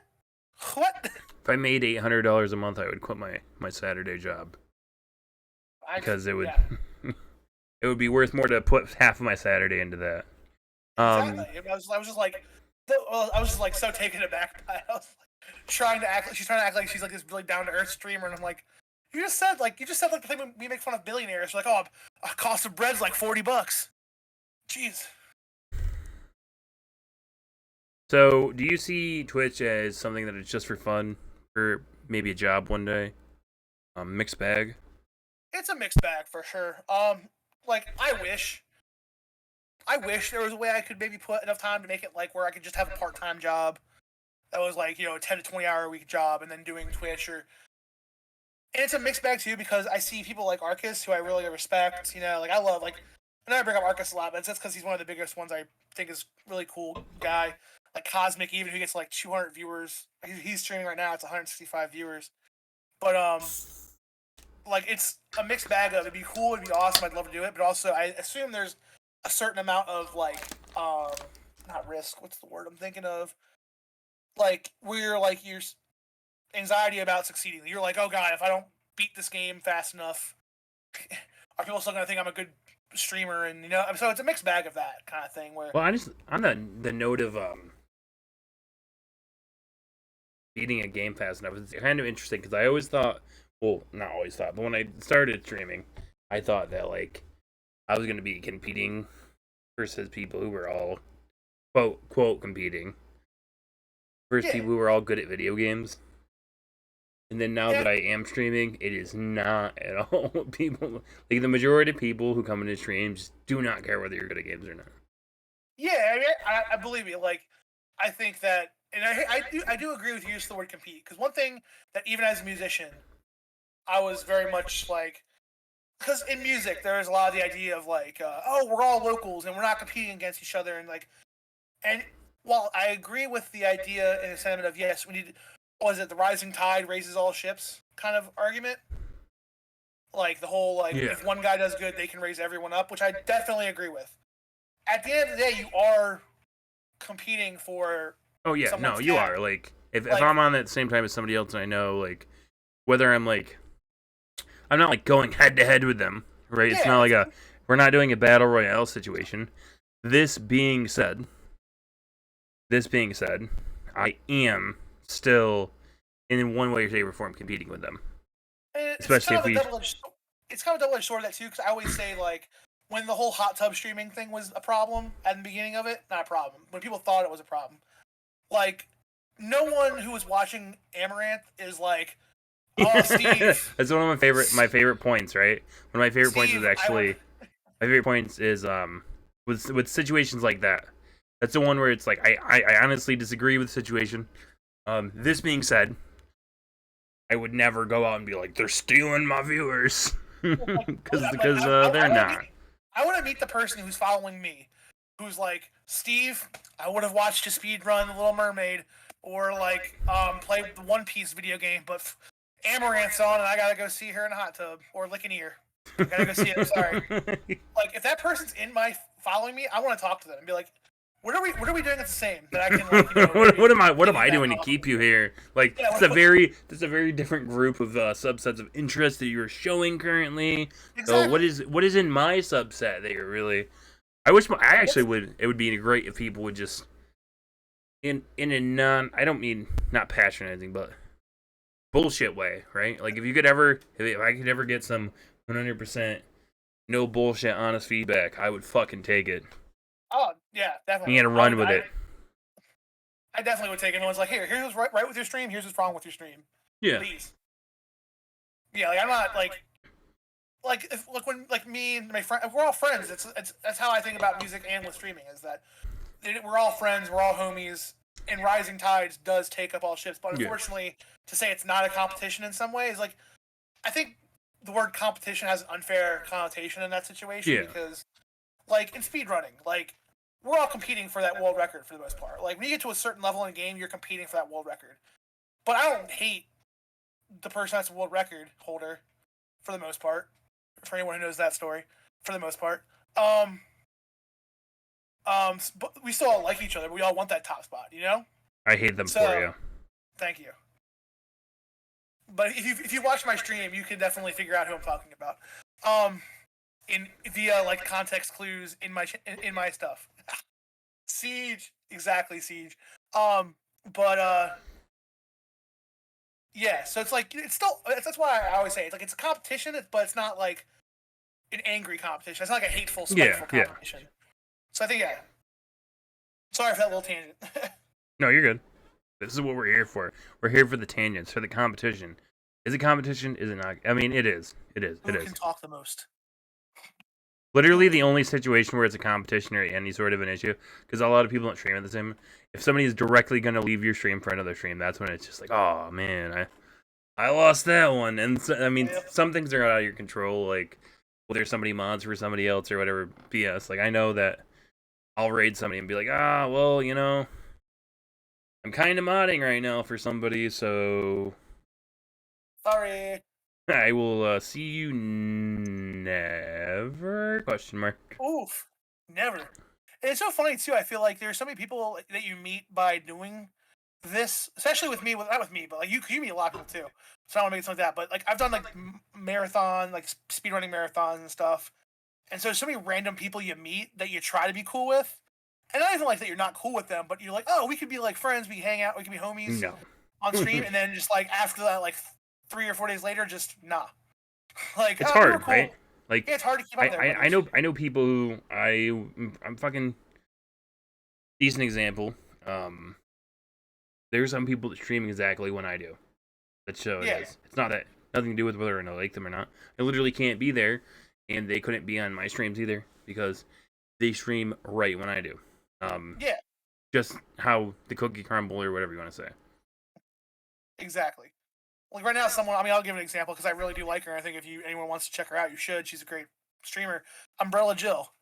We met doing was it Power Spring or no the Halloween Powerhouse Marathon. She did Silent Hill, The Room. I think it's called, not The Room. The next one, the really bad one. I have no idea. It was the one. And then you hang out, and then just like Twitch is. I feel like with some things, Twitch is kind of like an amplified real life in that like in real life you slowly kind of fade away from people sometimes, but you can kind of see them on Facebook. Whereas on Twitch, it's kind of like this amplified like, oh, I haven't seen that person in like 2 weeks, but I can tell that they're doing stuff right now, and I could easily pop in if I wanted to. But I'm also doing like 15 other things, like trying to improve my stream, trying to mod a friend's stream, trying to watch people that are, very active in my community and like be a part of their community. And it's like a very, just hard.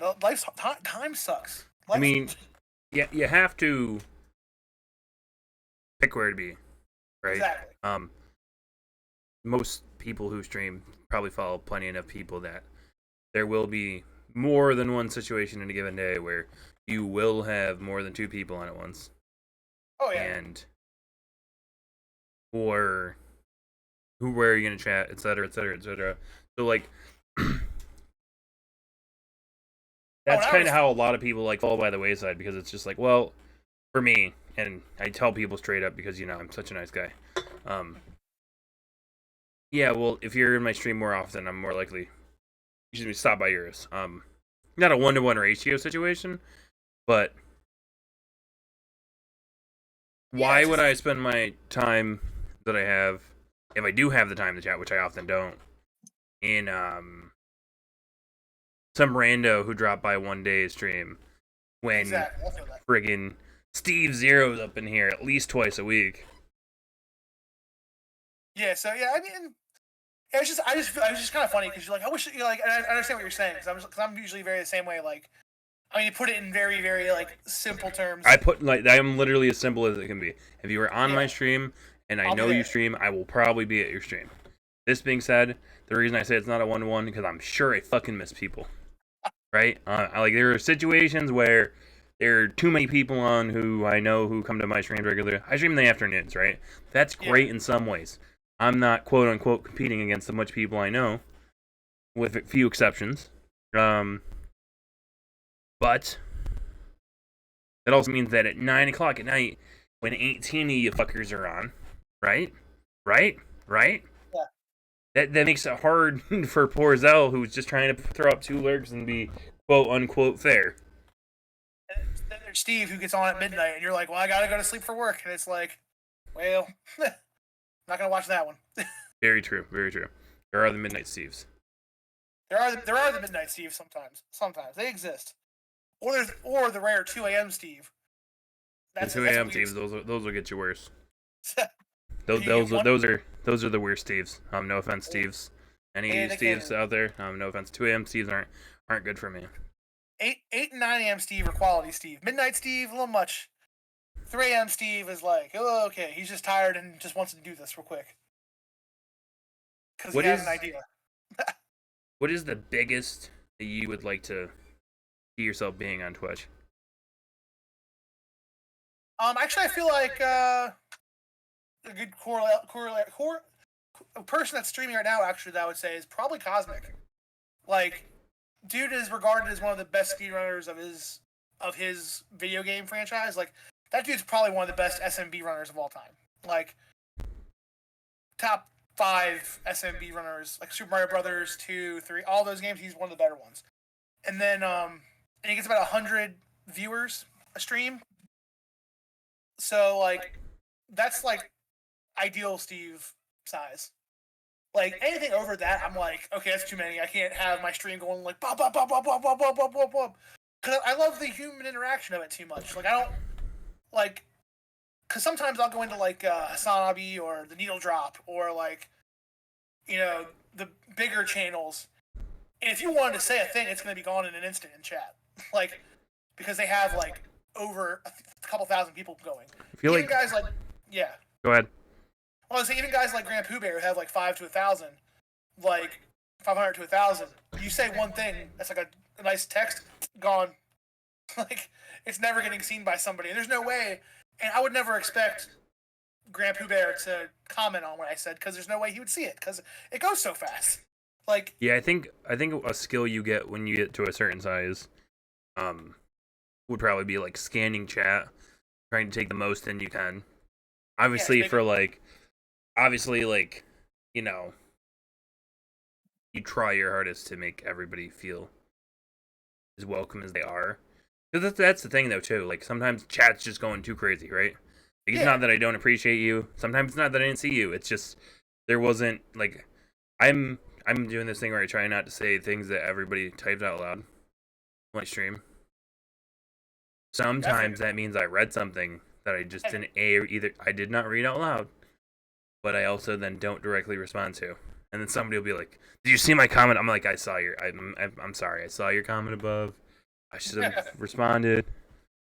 I try my best. That's kind of thing where like those kind of that kind of stuff, like I wouldn't care about for either. I mean, that's one thing I love about I think the community that a lot of the communities we all have kind of fostered. Because I feel like there's a lot of crossover in all of. I mean, even because you said it earlier perfectly, and I think that it's kind of still crazy to me. Is like, I mean, I'm looking at it in chat right now. You can see Cass, Siege, and Brian. Cass and Siege came through on me playing Little Mermaid, and I don't think either of them have ever even put 1 minute into that game. Like, I know for a fact they haven't. Brian, I know Brian has never put any time into that kind of stuff, but they still watch, and we love to have that camaraderie of hanging out. I love to be in their streams and like hang out. So it's like I just love.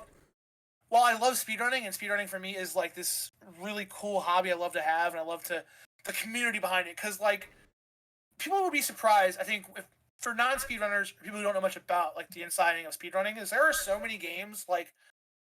So I don't know if you've been there. I think you have been there for one of my Chameleon Twist streams, where like that game has 50 people on the leaderboard, and maybe Run, Quill, Kefka, Cyanide, Popcorn, 5 to 10 people active running that game, including me.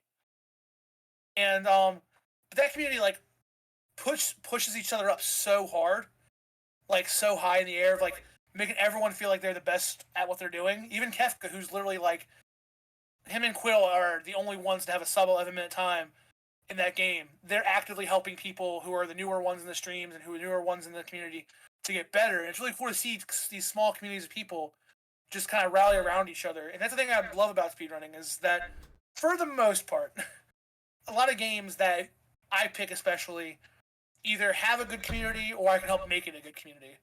Like Little Mermaid, if I see a good like yesterday, I just messaged a guy who got like a 655 in Mermaid. It was like, hey, great fucking job, dude. Like, I know you're Polish, so you probably can't understand this, but I think you're great and good job getting that time. Don't know who the guy is, but like, because there's 200 names on that board now. But like, I think it's good to foster that in communities. Like, that's one thing I love about it so much is just that you bring these people together, and I think that's with your community. You have good people. As long as you foster good people and good communities, I don't think you're gonna have as much of that problem as you were saying with the person like, why don't you read my messages? It's like, because I'm playing a game and trying to talk to people, and there's a lot of people talking, and it's tough. I mean, usually their response to something like that is, give them a second. I mean, I was gonna say I'm actually personally trying to foster a community of shitbags. It's just you guys, you're not letting me. It's rough. It's rough goings. You know what I mean? I'm trying to get the stealthy shitbags though. I'm just trying all to make stealthy shitbags. I'm just trying to make everyone a shithole in my shitty asshole in my community, and y'all are just being too nice. Fuck. Like you're trying to hate raid people over here, and just everyone's too nice for it.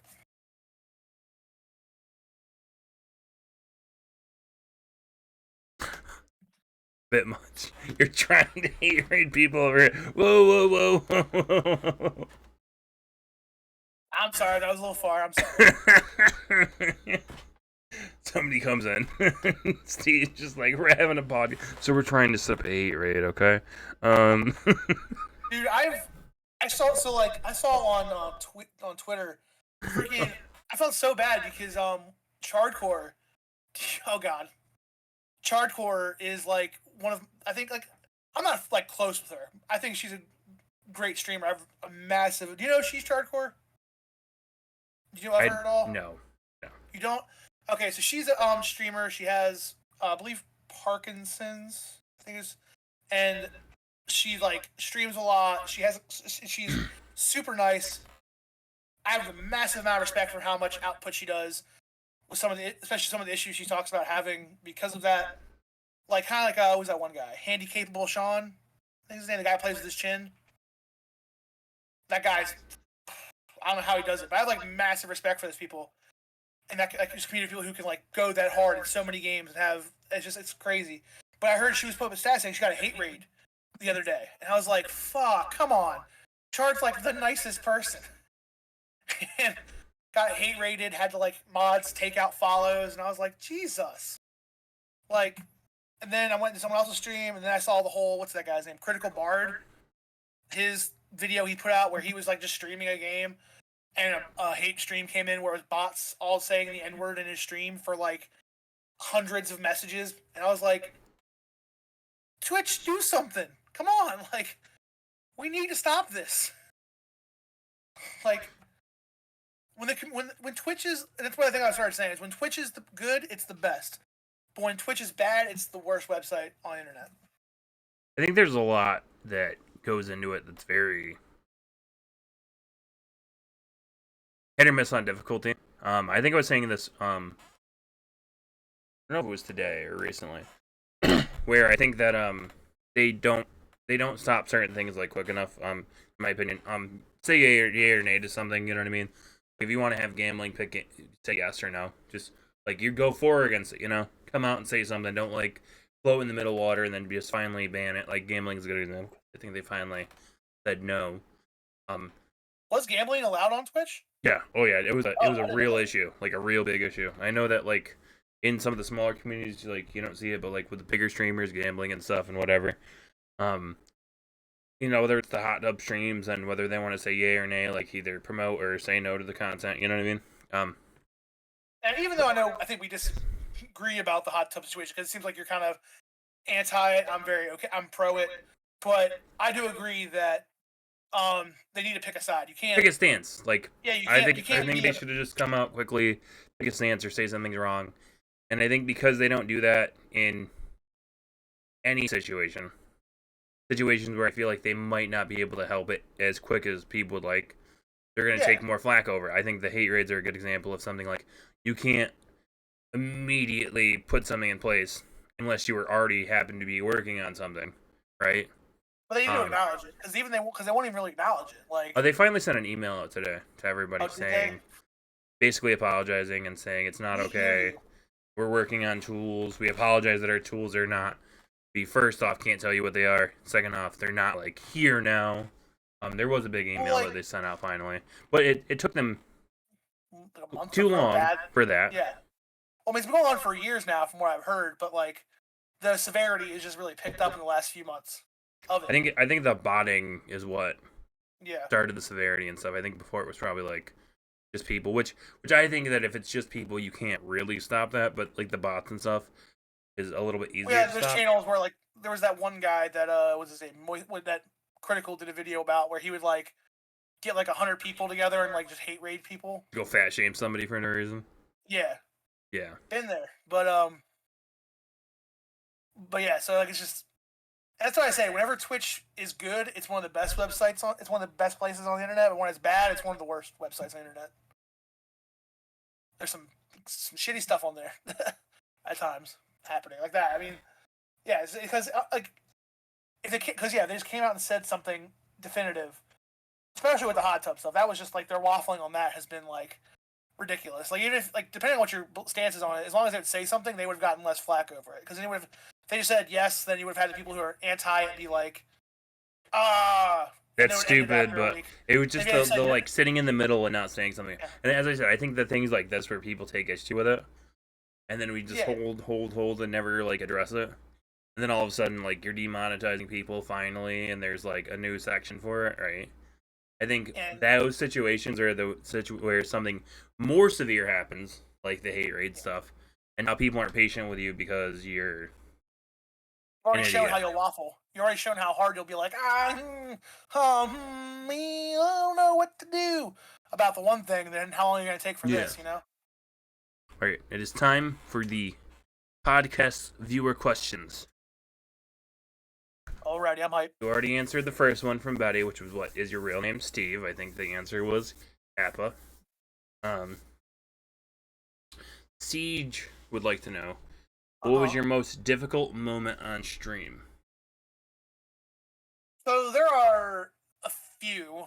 The most was one that Siege was actually there for, and I think Cass was there too. And I won't say their name because now they are actually blocked from my channel. But one of the hardest moments I've had was somebody actually came. There's two, but the one that was worse was when someone came on my stream who I knew, respected at the time, and liked them, came in saying they were going to kill themselves. Very, like, sorry for the content, no content warning, but content warning, mental health stuff. Came in saying he was going to, like, you know, end his life, and wasn't joking, and made my entire chat obviously uncomfortable, because it was dudes like Siege, I remember, was there. I think Cass was there. I know my friend Marlik was there, and a few other people were there. And, like, can you imagine I think I was playing, like, I don't even remember what I was playing. I think Chameleon Twist. Out of nowhere, and this happened. And that just derailed the whole night, and not in a bad way. Like, I was in a bad way, yes. But I was there for the guy. Like, obviously, I liked the guy enough and was trying to help him. Yeah. I eventually got his phone number, got help to the suicide hotline, got him help, and he messaged me later that night saying, like, hey, I'm in a mental hospital. I'm going in for psychiatric evaluation. I'll be back, kind of thing. So that was just rough on a mental health, on a crazy side. A more lighter, less, it's not as heavy was one time I was playing Gunnack, and it's actually in my PB of Gunnack, which is kind of funny looking back on it. Some dude came in and started just fat shaming the shit out of me during my Gunnack run. Like, hey, I'll give you $100 to eat food on camera. Hey, how's it feel being fat? Kind of stuff. And I'm like, just slowly start shitting on him for the next, like, 5 minutes of the run. And I don't know if you know, what was that? I had some other people who were there kind of joshing on him a little bit, like dunking on him. And then I banned him. And then 5 more accounts came in that were like just started fat shaming me. So I was like, ban. And it's all on my PB. Like on speedrun.com right now, if you go to Gunnack, you can watch that whole thing just unfold in the last 10 minutes of the run. Yo, if somebody said that, I'd be like, what do you want me to Because I knew that he wouldn't, like, if I had any belief that he would actually do it, I would have been like, yo, I'll go get some Doritos right now. We gotta turn him on quickly. Be like, so what do you want me to eat? Okay. Here's the food. All right. Fucking, you hit that button. As soon as you get $100, I'll eat a peanut butter sandwich right now. I've been overweight majority of my life. I have also been fat shamed on stream before. I won't call it a laughing matter. I did laugh at the people because the coordinated effort to try to ruin my night was a little bit hilarious to me. There were like 4 people that came in playing Jackbox and they all made fat jokes, and I was like, man, like, I'm sorry, but like, I have to applaud your effort. You all came together on this one. You put the effort in. It's just silly. It's like it's midnight on a Friday, and y'all are just like, we're gonna go fat shame a random guy. This is what you're doing. It could have been the same group of people. It was like one dude, and then randomly like this is what you're doing. Is how we're ending tonight? All right. I think my comment to someone was just like, oh yeah, you win. Sitting there being 3 extra viewers in my stream. Like, oh no. I look better. Oh no, I'm breaking the 20s because of you. I'm so successful now, yay! All because of these fat shamers. It's great. I just don't have that much energy to be like, or that much hate in my heart to be like, you know what? Let's find a random person on Twitch and just fucking say some horrible shit to them. Nah, that's not it. Like, who has that? Whose life is that? Why does your life suck that much? That's how you feel good about yourself on a Friday night, you know? Like, I'm sorry. What happened? Let's talk about it. Caspiano would like to know. Basically the opposite question. What gaming/streaming moment are you most proud of? Actually pretty hard because a lot of things I'm very hyped on. Getting fifth place in TLM was great in Little Mermaid. Streaming, probably the most happy moment was. So do you know what the game Sneak King is by chance? Yes. So my homie Kefka speedruns that game. He is the one guy who speedruns that game. Do you know what ESA is? The European Speedrunner Assembly? It's I think we actually discussed this the last time I hung out on your stream for vacation. So he speedran that at that marathon, and he asked me, "Hey, dude," he's like, "Hey, you're like, we're cool. Do you want to do the commentary for me?" And I was like, "I don't speedrun this game." He's like, "It's a meme game. We don't need good commentary. We need funny commentary." So I was like, "All right." And so now I can technically help say I helped raise like $1 million for charity. That's awesome. By doing commentary for Sneak King. If I ever had the moment, I would jump on that shit in a second. Like, I would just be like, whether it's ESA or fucking GDQ or Limit Break, I would just be like, fucking like a dog. Where do you want it? I got you. I will find out shit about this game I never knew. Fucking give me them spark notes out, motherfucker. Give me all of it. All of them. I know all the random information. Actually, so in this specific level up, you only get a 1.1 multiplier instead of 1.3.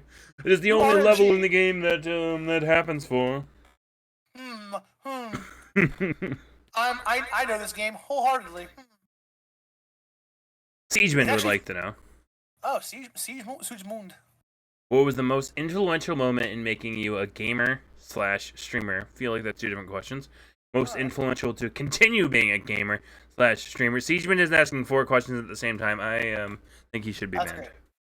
Oof. Banhammer. So what were the first 2? It's like, what was most influential? What's the most influential moment in making you a gamer/streamer? And then the next set was making you continue. So, for being a gamer was probably something with the Genesis when I was younger, because the one, like, I guess you could say, like, expensive thing I had as a kid was something called the Sega Channel for the Genesis, which was basically Netflix for video games for the Sega Genesis back in the 90s. Like, so you would log in using your 56K modem, plug it into the big thing that came in, and you'd have games that you could download to the network for, like, the RAM, I guess the RAM or whatever, and just play it for that game. And I still remember I don't remember what games. Like, I remember Batman. I remember playing a bunch of games. Streets of Rage 2, I still love to this day. Games like that, like Super Hang-On, Columns.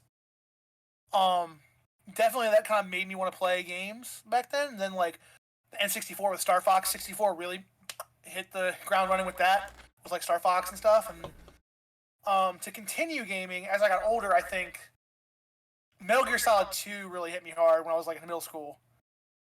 And then, like, as I've gotten older, like, I kind of gave up on gaming for a little while just because I was, like, not as big into it anymore.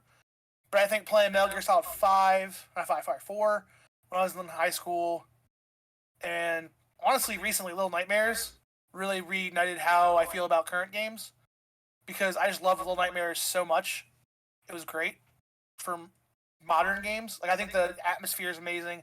It's the graphical styles, like if Coraline and Studio Ghibli had a baby, like, it's great.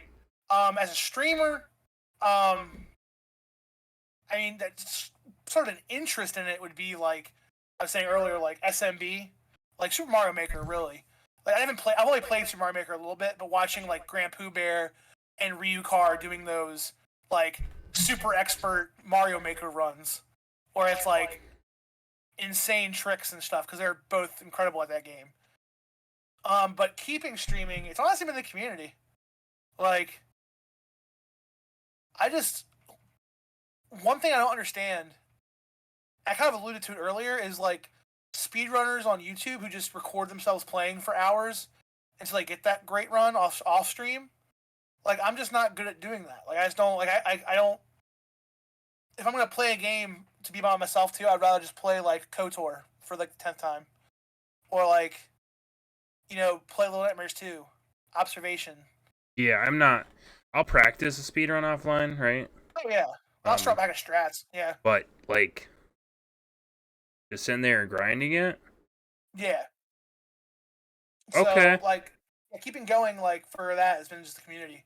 Like, cool ass people, like, I mean, I don't want to put them over too much, but having people, like, you know, come in my stream, like, back in the day, way back in the day, like, you had Jim, who's still around, who's been subbed to me for, like, now 10 months, I think it is, and I still blows my mind every day thinking about that. I've almost known that guy for a year now. Or, like, you know, recently getting, I mean, I know it's not much, but over 200 followers, and, like, having people like Cypher's Cass and Siege coming through, and the millions of other people that have come through, not millions, Jesus Christ, tens of other people coming through, who really, like, I mean, there's so many people that, like, I could name off that, like, I'm so appreciative to them, they're being just existing.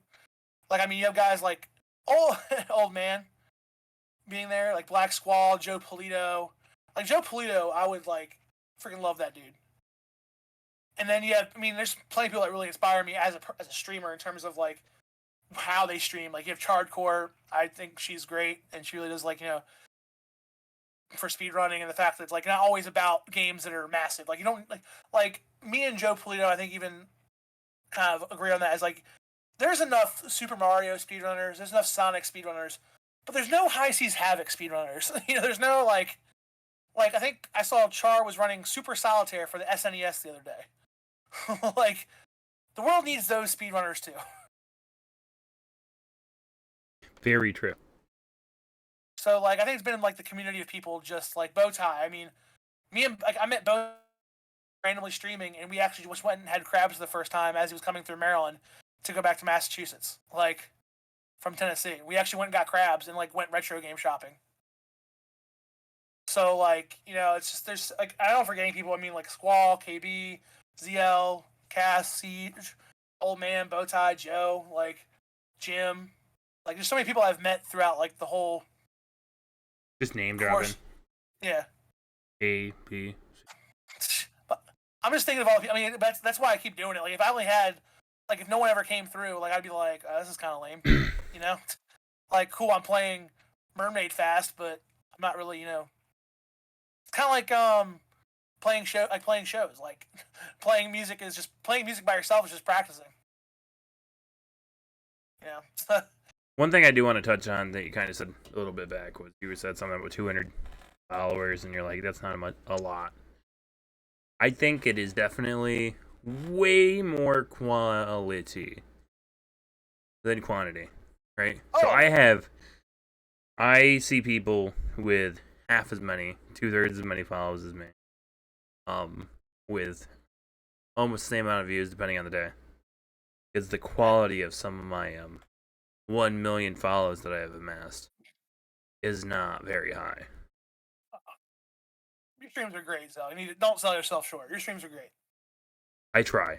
I think recently has been better as far as numbers go, but I do try. It's a little bit hard. Some days are rougher when you're tired or whatever. Oh, yeah. Like you were saying earlier, that's the thing is, like, you just kind of... I think it's... One of my friends posted on Facebook, they were like... Because of COVID and other stuff, they were doing a show. I think today, actually. I don't know, it's tomorrow. It's either today or tomorrow up in Philly. And she was like, I don't know if I should do the show. And I was going to say what another guy already said. He's like, look, like, your anxiety's telling you to play it. Like, you should play it and just get it over with. And some days I have that issue where I'm like, do I even want to stream? Should I even do this anymore? Is it important to do anymore? And then you go, if I just do it, I'll love it. And usually I do it and, you know, people come by, we joke, we talk about some things that we shouldn't be talking about, but then we have fun. What is your favorite name for dog that has come across you in work as a dog person? So, favorite name? I mean, I already know mine. I think one of the cooler names has been Nemo. I like that name for a dog, a little beagle. My favorite dog to come through is either Jackson or Sydney. Jackson the Chihuahua or Sydney the Brittany. I can give you two of the worst names, though. Do you want to know two of the worst names for dogs I've seen coming through? No, I don't. Ah, fuck. Okay. But I think for Cass, you probably asked the question. The two worst are still Laptop Oh, God. and Gatorade. Wow. Yep. Okay, Yeah. well, those win. I do not need to hear any more submissions. Or I will say this. So, the dog's name was spelled Doggie. How do you spell that? How do you say that name? Boggie. No, D. D as in dog. Doggie. How do you say that name? Doggy. Nope, it's Diogi. No, fuck you. That's what I wanted. That's what I wanted to say. To this one. That's what you get for that. It's Dog. Yep, Diogi. My name is Darrell. It's spelled like Daryl, but we pronounce it Darrell. But it was literally just Doggie. And I was like, "Here's Doggy for you." She's like, "His name is Diogi." I'm like, "Okay." No, it's not. It's not. Learn to spell. It's like, okay. And she got really pissed off and walked away. And I was like, okay, sorry. So. Back to some of the streaming questions before we wrap up. Okay. What is the, I mean, they're obviously recent ones, but what is the biggest Twitch controversy that has either caught your attention or impacted your streams? Caught my attention would probably be the hate rate stuff, just because it's so bad. Like, that stuff is just insane. I mean, in terms of less, like, Twitch being stupid shit, it's probably the Dream controversy with the Minecraft speedrunning. Somebody cheat or something? So, it's a lot. And do you know Carl Jobst? You know that YouTuber? He Bro, I don't know nothing. Okay, well, he's famous for, like, exposing people and stuff, and exposing, like, really bad, like, he's a really good speedrunner. He's a GoldenEye speedrunner back in the day and still does. But basically, Dream is like a Minecraft streamer. He got like 16 million views or 16 million subscribers on YouTube, I think. but he was speedrunning, and it came out that he like his drop rates were too good to where mathematicians actually came out and said like if every person playing Minecraft played Minecraft every second for a certain amount of years, they still wouldn't get this luck. Like it would be impossible for this luck to happen. So it's been somehow cheated, right? And Dream kept saying, "Oh, I didn't cheat, I didn't cheat, I didn't cheat." And it came out, "Oh, I had some of my mods on for my what's his like 5 speedrunners versus Dream thing." He has like a show on his main YouTube about like Minecraft. He's like, "Oh, I just had those on by accident. It was my B. Sorry, I just totally for the last month just talked shit about all the mods and called them assholes and shit on them for the last month and defamed them. My B. Wink. Sorry." So. I think my favorite part of this conversation was that it started and ended with Minecraft. Hey.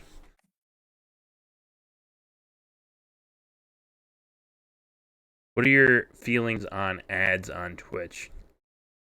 Necessary evil. I mean, I think a lot of people are like, I mean, there's like a crazy bounce rate number of like over 50% for new people who come into a stream and then they watch an ad and then will instantly leave. It's actually atrocious. It's crazy. Like, if I want to check somebody out, I'm like, if I see an ad, like, that's 15 seconds of my life. I can. I mean, you also know it's gonna happen because you're going to a new stream. Yeah. And and you get ads everywhere else, but for some reason it's very like. I feel like ads are weirdly villainized on Twitch. Like, they're a necessary evil. Like, do they suck? Yes. Does it suck that, I guess they made it so that ad blockers can't block them, basically? Yeah. But guess what?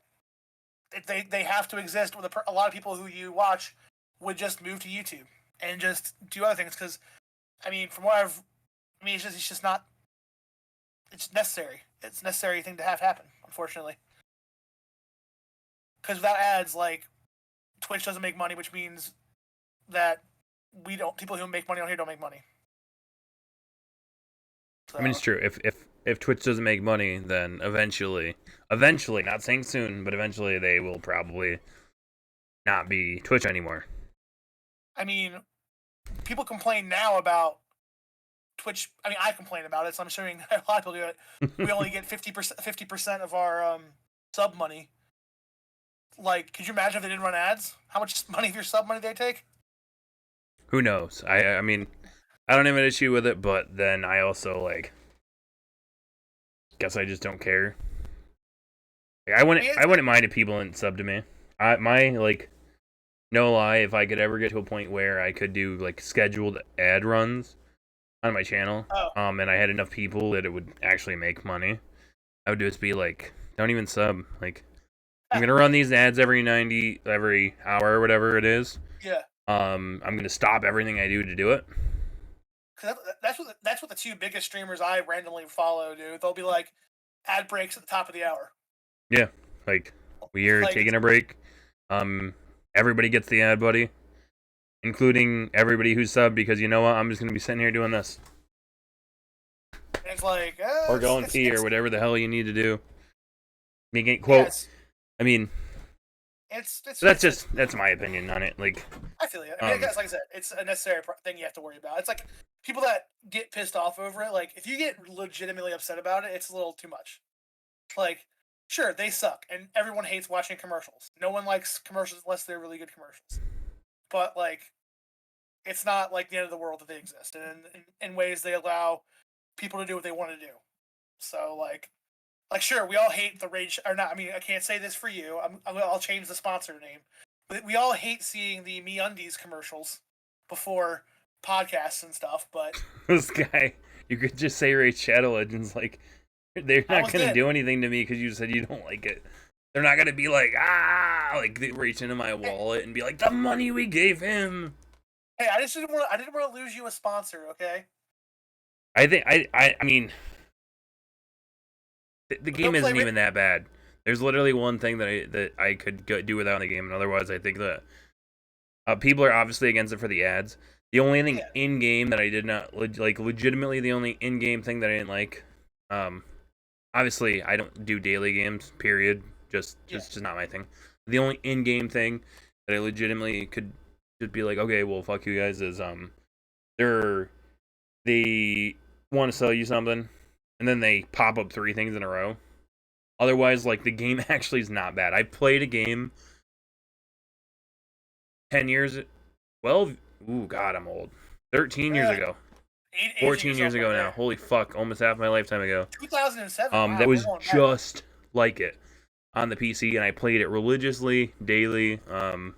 It's just, I would say that, like, having them come up with, do you want to buy the $30 pack? Do you want to buy the $10 pack? How about this $5? No, like, I said no. I know where your store is. That's literally my only complaint. Like, the game's not that bad. This being said, it's got no positive clout. I mean, I play Sudoku sometimes, and literally after every Sudoku puzzle, it gives me an ad. So I can't be like, that big a deal about it. Which also blows my mind. I'm sorry, I'm going to go on a Steve tangent for a second. When people complain that Minecraft Sudoku are too hard, I'm just like, yo, it's not the most impossible game. You can do it, I swear. Wait, what? People go off about Minesweeper being really hard, and I just don't. Oh, Minesweeper? Yo, so Minesweeper is like, you have to learn it. And then once you learn how to play, like, you'll eventually win. Like it's like I love random. Also, Sudoku's just Sudoku. Sudoku's awesome. Yeah, I do weird little. I used to hate Sudoku, and then, like, I got older. I was like, oh, it's not bad. It's fun. And now I play it like every day. I like Sudoku. We used to do them for some sort of bonus points in school. Really? Well, yeah. I'm learning about schools that did things a lot better than mine. Even though I did have a TV production class, so I did have that. You could go back, give yourself one piece of advice about streaming when you started. What would it be? Get a better mic and video. Don't try to use your camera from your phone. Well, I mean, maybe you have a crappy phone. Phone video cameras might actually be. This is a true story. So, like, mine. I don't know about yours. My phone camera is legitimately better than my $150 camera that I'm using. This is a true story. It's a really good camera. I have like a Google phone. I had what did I have at the time? I think I had a Motorola something. That's probably why.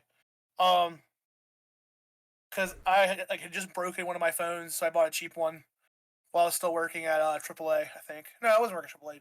Also, true pro tip though too, not just to you but everybody. Audio quality means a lot more than video quality. Yes. You can have no camera, nobody's gonna care. You could have a shitty camera. It could even lag. People probably won't even notice, especially if it's like a box camera and you don't like have nothing fancy going on. I think like if my green screen started lagging, people would notice more than like if yours were to start lagging. Yeah.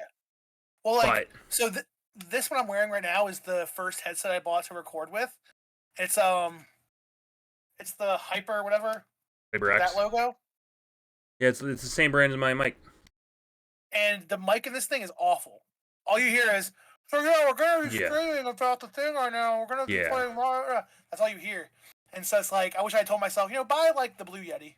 Just do it. Like, it's yes, is it like the generic basic starter mic for streaming? Yes. But there's a reason it's the generic basic starter mic for streaming.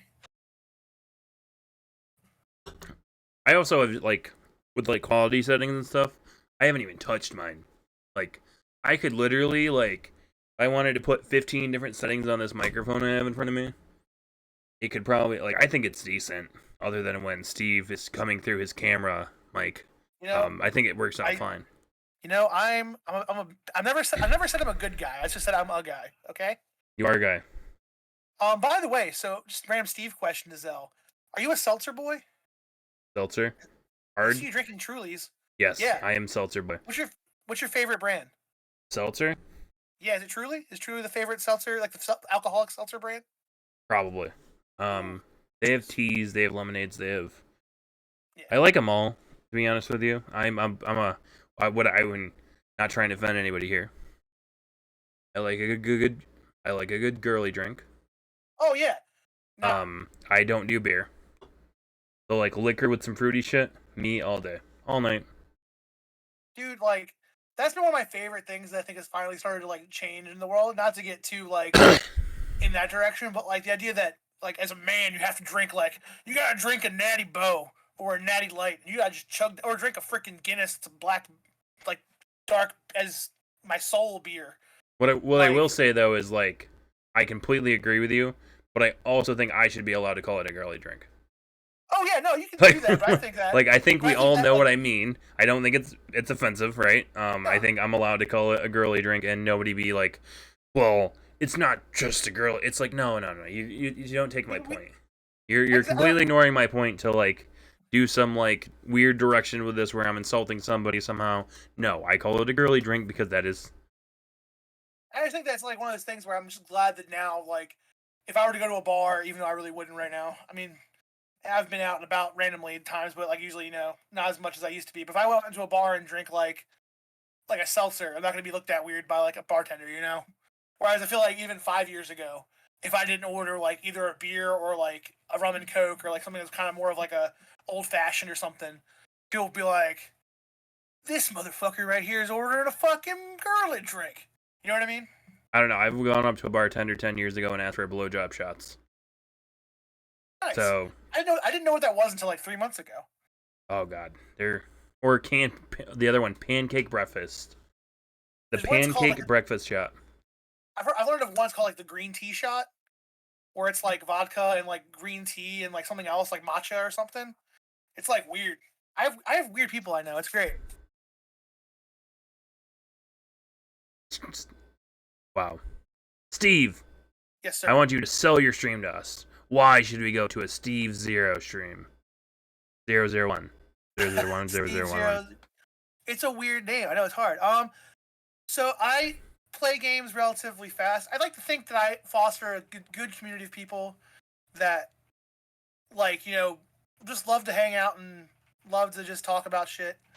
Like, come by my stream if you want. I mean, not to toot my own horn, but I've always told my streams are like very warm or like wholesome streams to come by and just hang out and chill. I like to think that I garner a pretty good safe space to come to just hang out, shit talk games or shit talk the world, and just have a good day. Whether I PB and get a great score in a game or whether I literally can't do anything good that day. I like to think that I usually do a good job of, making my streams a good place to be or a fun place to be. All right, Steve, are you ready for your moment? Are you ready I am. for the unmasking? I am. All right, Steve, tell me when. Oh, wait, it has to be playing. Okay, try again. Talk. Nope, no, nothing's capturing. See, this is why we did this. I failed. Add a new audio capture. 1 for 1. Yeah, well, this is just, Well, now people are hearing you talk shit to me. Okay, let me know when you're ready now. I'm ready to go, buddy. Boom. Hey. So yeah, been a great stream so far, but I guess the one thing I want to say, I guess it's a little more, of a heavy hitting thing, would be that personally, people who might know, is I've been going through a lot mental health wise over the past month, dealing with my own demons, problems I have that include like, my own anxieties, my own depression, my own issues like that. And I want to tell everyone out there that may or may not be going through that kind of stuff that you're not alone. A lot of people go through that stuff. People that you would never expect. And I mean, I've had to call crisis hotlines before, for God's sake. So just remember, guys, that there are people out there willing to help, willing to talk to you. You'll be fine. I promise. Things will get better.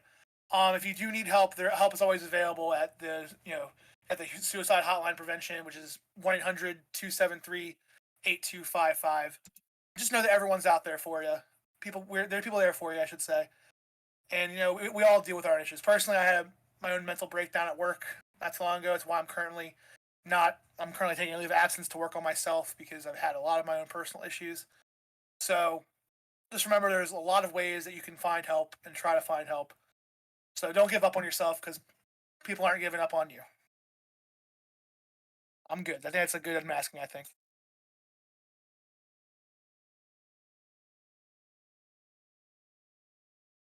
All right, so I agree with Steve. Listen to Steve. He knows more than me. I do not no, know I these don't. things. I don't know the number. It's not the number that's in the song. 8007 something something something something. I don't know the name of the song. Anyway, thank you so much for being here, Steve. Oh, my pleasure, though. I always like learning more about people. It's nice. It's nice. I know. So obviously, like I like having people on that I know. Do know you, but I didn't know that much about you, right? In some ways, that is more interesting for me. I'm gonna offend people now. Oh God, so it's gonna get canceled. The bop is coming. A lot of the time, it can be more interesting in learning. It was definitely, 8255. yeah, I definitely had a great time. So Learning more about people who I know less about. Excuse me, who might not be in all of the same circles, just some of the same circles as me. it's definitely great to get out there because I'm glad we could have the chat. Learn a little bit about each other. You learned a little bit more about me, but I learned about you in the process as well. I learned you like seltzer a lot, which makes me happy. I gotta I stop love drinking seltzer. seltzer. True story. Like Zell needs to stop drinking seltzer and start working out more. I think that as funny as it is that I went on vacation, the amount of walking I did is a perfect lead up to like starting to actually work out again next week because I did so much physical activity that I don't usually do. Like carry that momentum into it. Just like be like, okay, well I have work on Saturday. Sunday is community night, and I should probably finish cleaning my house so I'm not an asshole. So Monday, Ring Fit Adventure, yeah. Exactly. And if you want to And double no it seltzer. up, And no no seltzer. seltzer. And if you want to double it up, you do a just chatting stream while carrying your phone while you walk. That's how you do it. That's fair, but I'm never gonna do that because I have a baby, and baby man Yeah. would be like, "Dad's phone," and he would smack that like it was my microphone that I muted. But I say thank you for being here. I am going to kick you out, but before I kick you out, talk about all the things that are coming up. All right, so I guess for myself, just go to my Twitch channel, twitch.tv, SteveZero01. I'm currently working on the quest to speedrun at least one game for as many consoles as possible. Currently up to 26 out of the 50 I plan on doing. And I have a cool idea coming up. This is kind of my first time saying it, but I plan on doing God, I don't know if I should say this live because I'll get roasted for it. Plan on doing a long speedrun of every game, a game for every console. Once I get the 50 done, and I'll figure it out. But yeah, right now I'm working on that quest of speedrunning as many consoles as I can. I like that actually. That's a great idea. Why are you gonna get roasted? That's a wonderful idea. Well, One game from every console within reason. Because that's like going to be like a 12-hour stream minimum. Yeah. So it's like, it's going to be a long stream. So if it doesn't come within the next like 6 months, we're like, And then you forget your strat for a game in the middle, and it's an even longer stream. All right. Exactly. Steve, it is now a tradition, as I am calling it a tradition, and made it so that you are going to pick who we rate at the end of the stream. I'm going to cut you out. I'm going to get you the fuck out of here. Boom, boom, boom. And you tell me who. And I will just do my outro, etc., etc. Okay, Steve? You don't have to tell me now. You got plenty of time, bro. Okay. Okay, bye. But it's in the bylaws. It is, in fact, in the bylaws. For all bylaw information, see chat. Rob Ryan. Zellshot is sunburnt. He doesn't know any of the bylaws. Thank you again so much for Steve for being here. Thank you for everybody from my community, Steve's community, the mixture, whatever you want to call it, in the middle, where we somehow meet in this corner of Twitch up here, who came in. I appreciate it. I really do like the podcast. I like learning about other people. In this scenario where I usually wouldn't have the chance to ask some super loaded questions like, what's your favorite pizza topping? Which I didn't ask, but you got my point. Incestuous furry party. So, I'm off tomorrow. We're gonna work. Sunday, community night, Mario Kart. If you thought I didn't like Ocarina of Time, beat me in one too many rounds of Mario Kart. Yeah, do that. See how I take that. I probably shouldn't even play Mario Kart with people on my stream. Community night, that's happening. I don't know why I'm doing it, but Mario Kart community night Sunday. Next week for the streams, 11:30 start. My kids are gonna have school starting early, so I am going to be 11:30 from now on because I have to get up at fucking 6:30 in the goddamn morning. Like, this is not a joke. This is not a drill. I have to be up at like 6:20. Like, Zell's gonna have to start being like real life. Like, I'm not talking to anybody after 9 o'clock. Like, no joke. Literally starting like middle of next week. So like 11:30 starts, going to like 2:30 ish. Not anywhere past 3. Never past 3. I'm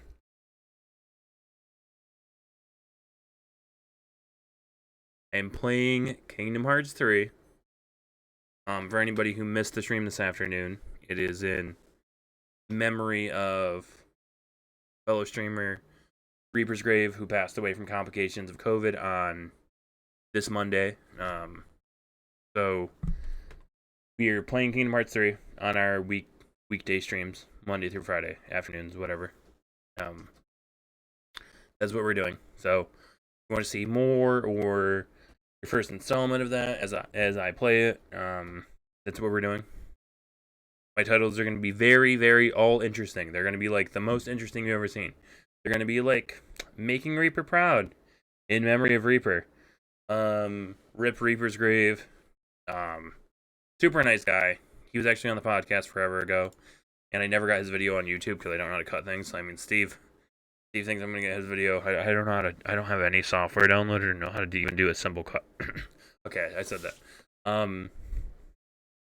Thank you to all the streaming friends who came in.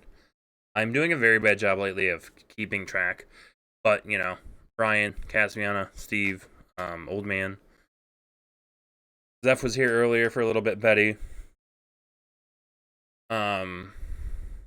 Matt. Oh my lord, Jesse. Okay, now my chat died and I don't remember who's here. Chad stopped in for a minute. Thank you for everybody who came in, spent their time here, who comes to my streams normally, and who enjoys this project, if you'll call it. By the way, I don't think I'm going to do weekly podcasts again.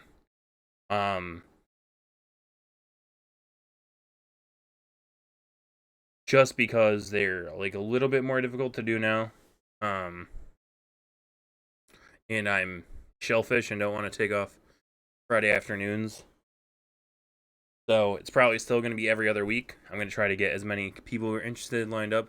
If I ever run into a situation where I have too many people who want to do it, maybe I'll throw in an extra week. But probably just going to be keeping the every other week format. So 2 weeks from now will be the next Friday podcast, I think. But Steve gets to tell me who he wants to raid. And I don't know if he's going to do it in chat or if he's going to say it out loud. Everybody always comes up with their own fancy way of doing this. Ken Masters Sweat Dream. The family channel. Family channel, Steve. Family channel, bud. I don't know about all that. Alright, we're gonna raid Steve's friend Ken. Don't mess with Nanny. You guys all have a great night. I will see you somewhere eventually soon. Wait. 1 second. So if it raids immediately, I'm sorry. It's been doing something different recently. So I'm gonna see, okay? Okay. So you can now see a raid preview. I don't know if you knew that, but if you use your creator dashboard to raid somebody, you can actually see what's happening live on their channel. This is like one of the best updates I've never heard about. This is actually wicked cool. Like, I'm a little too invested in this raid preview thing. Cyphers? Wait, are you changing your kind? What are we doing? What are we doing? Okay. What are we doing? Steve? Steve? I was joking.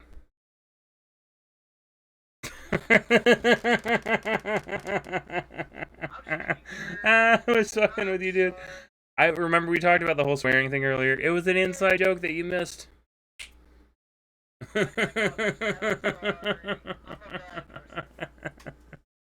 Alright, have a great night, everybody.